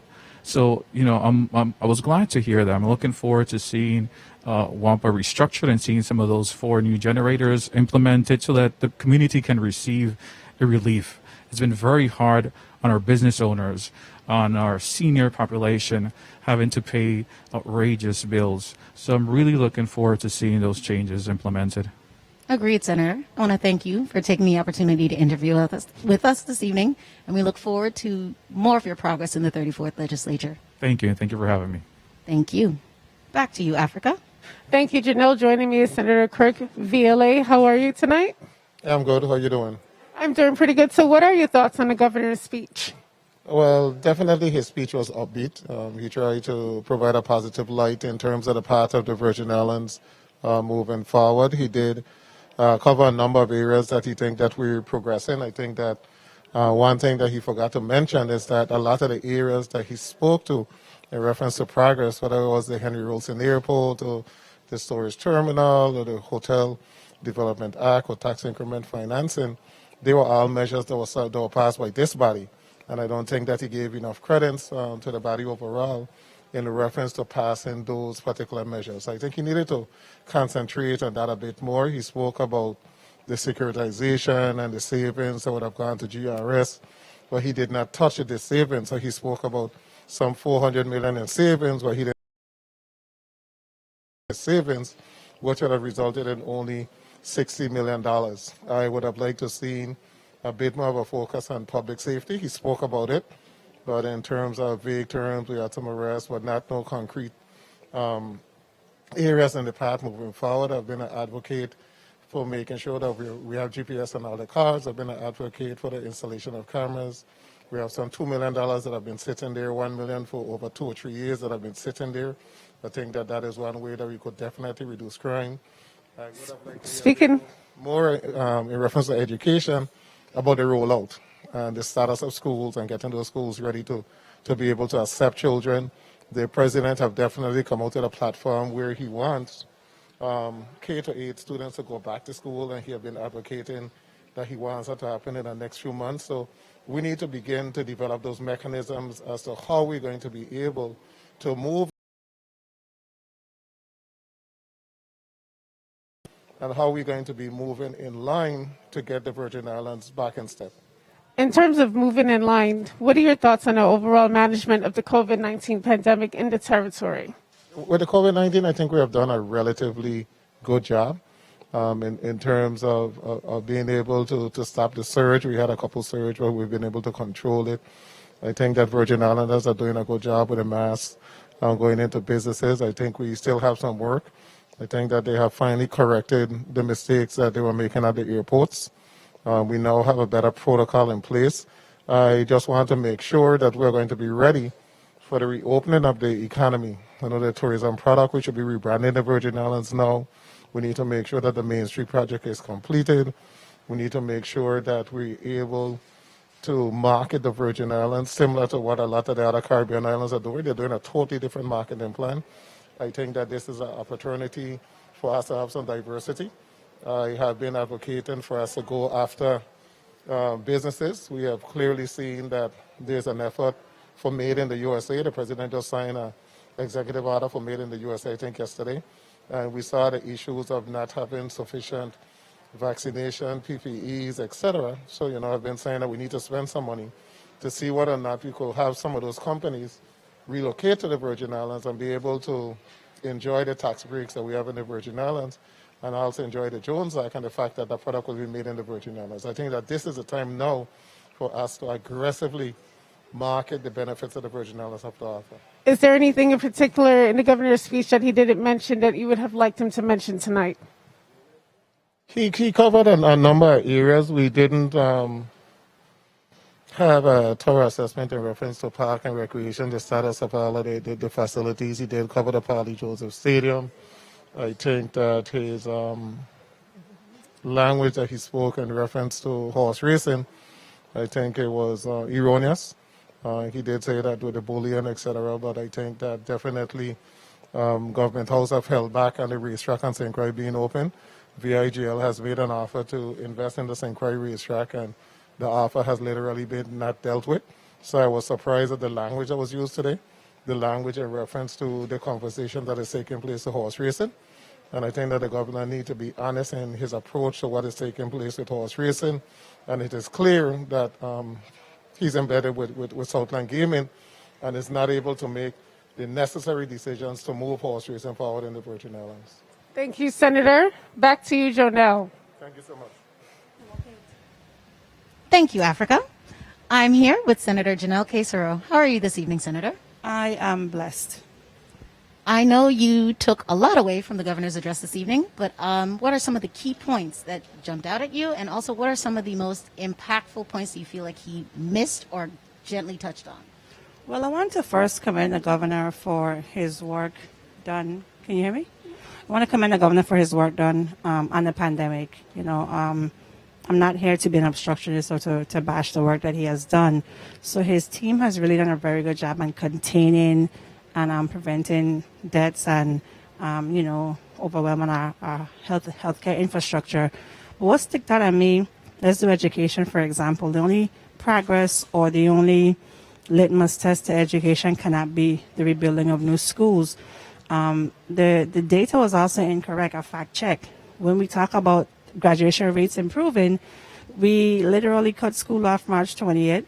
We declared a new grading policy where no child could fail. The fourth marking period became credit recovery, which is summer school technically, and our graduation rate went to 100%. So when you look at the data, look at the contributing factors. I was looking for the governor to talk about literacy. How do we move our students from point A to point B? We had those students had the 2017 hurricanes, and then in 2 years came a pandemic. What is the status of education? We're talking about Lime Tree Bay. What are we doing about the environment? Clean energy, renewable energy. So there were so many things that stuck out to me that he could have expounded on, but about 85% of his speech was based on his response to the pandemic. And we typically hear his response in the weekly press briefings that he does have. So I expected more in those areas. Workforce development, where are we on that? The unemployment rate continues to increase. How do we connect the dots from high school to college? How do we prepare the workforce? Affordable housing. We didn't discuss affordable housing. When people don't own a piece of the rock, or they can rent or buy, then you're going to have a brain drain, because that population becomes very transient. So we didn't talk about affordable housing. We didn't talk about the Envision program, the recovery program, and there were timelines missing in the recovery. Everything was soon. This road will be built soon. That will be done soon. When? So some of the things I saw, but overall, I think the speech was good on the pandemic, but it lacked substance and meat in the other pertinent areas. Thank you for that. You are this term in the 34th legislature the chairwoman on the Committee of Disaster Recovery and Infrastructure. Can you tell me a little bit about your goals or plans for that committee? Well, we need to figure out the true status of the funds. A lot of the things that the governor discussed tonight, had it not been for federal dollars, wouldn't be a vision or anything. So we have $8 billion the federal government sent to us. What are we doing with those funds? What's the status of it? How much money have we drawn down? Who are our contractors? Who are our subcontractors? Why haven't they been paid? So the intent is to really dive down deeper beyond the surface level as to the status of the recovery. And then the pandemic is a disaster as well. So we need to know, like departments like education, when you receive recently about $68 million more dollars and you've only spent it on personnel, what are you doing? Why haven't we procured the cleaning contracts, the plexiglass? So the intent of the committee is to look at the recovery process, and if we need to craft legislation to improve the recovery process, then we shall. But it's more of an investigative committee. And people know me to be a stickler and to really do thorough research. So literally, the federal government has been extremely generous to this territory. And if we cannot move our projects, the federal government will begin to deobligate funds. So if we are to improve the quality of life, we have to get our recovery on the move. Very, very strong sentiments, Senator. I do want to, before I conclude, relate to the public as well. Senator Serot, in her committee, has a meeting on Thursday, February 4th, that will be held at the Earl B. Otley Legislative Chambers on St. Thomas. So I want to thank you. Yes, absolutely. Yes, the intent of the first hearing is to discuss the healthcare infrastructure. So we have Wang Lui in the morning, and then we have Roy Snyder in the afternoon. We brought in with O'Brien, AECOM, Aptim, all the subcontractors to see the status of our healthcare infrastructure. And on the 23rd, we'll continue with Department of Health and DHS, and then move to VIHFA as it pertains to WAPA and the HUD funding. Thank you for that, Senator. I know I and many of the other residents here at home will be tuning into that meeting on Thursday, February 4th at 9 a.m. Thank you so much. You're welcome. Back to you, Africa. Thank you, Janelle. Joining me is Senator Franklin Johnson. How are you? Good evening. I'm doing fine. So what are your thoughts on the governor's speech? It was a little flip-flop for me, but I think he did very good when he spoke about COVID. I think his administration have been doing a pretty good job with the COVID pandemic and the way how they've been, informing people and try to keep the community abreast as to what's going on with the COVID. So I'll give him a little plus with that. One of the words that he used to describe this overall state of the territory was resurgent. Do you agree with that? Again? One of the words that he used to describe the overall progress of the state of the territory is resurgent. Do you agree with that? Not fully. I feel that there's a lot of projects that left dormant, have not been moving. And I think we had a perfect opportunity to capitalize on rebuilding our infrastructure in many ways with a lot of the federal funding that came into us. If you look at the roofing program, for instance, he spoke about that in the territory, and he spoke about going from 60 million to 140. But in last year's State of the Territory, he spoke from going from 60 million to 250. But as I fly into St. Thomas and fly back to St. Croix, I see so many blue roofs that's still on top of people's home. Our families, our loved ones are still living in this element. He did not speak enough on that for me. He did not speak about the funding that we have not been drawing down to pay contractors. There's a lot of contractors that are owed from doing different programs. Some of them is the Arder Roof program. And if we continue failing to make sure we draw this money down, hurricane season is around the corner, and our loved ones will be still living with blue tops on their homes. So I was very disappointed in the little bit that he spoke about that particular project. Was there anything in particular that you would have wanted him to address that he did not address in his speech tonight? Well, for me, he did address everything, but he didn't address it in a manner in which I would like to hear. He spoke about the Polly Joseph Stadium. That, too, I have a problem. That project is stale. It's stale in the ground. We talk about giving an extra $3 million to the Polly Joseph project. I am fully behind that project, but we must have some accountability. The amount of money that have been spent in that project, and it's still in the ground, before we spend our next dollar, someone needs to come, sit, and explain to us where all the money that we have spent in this project have gone thus far. Thank you so much, Senator, for joining us tonight. Okay. Thank you, Janelle. Yes, it has been. It's been really great. Very productive day today. I agree. For all the viewers at home, before we do close out, please stay tuned to the 34th Legislature of the Virgin Islands, and you can keep up with all of their doings and their legislative processes at legvi.org. You can also find us on Facebook and Instagram at Legislature USVI. And you can also find us on Twitter at the same handle, Legislature USVI. From all of us here in the Division of Public Affairs and Legit TV and the Legislature of the Virgin Islands, thank you for tuning in and have a blessed evening. Thank you.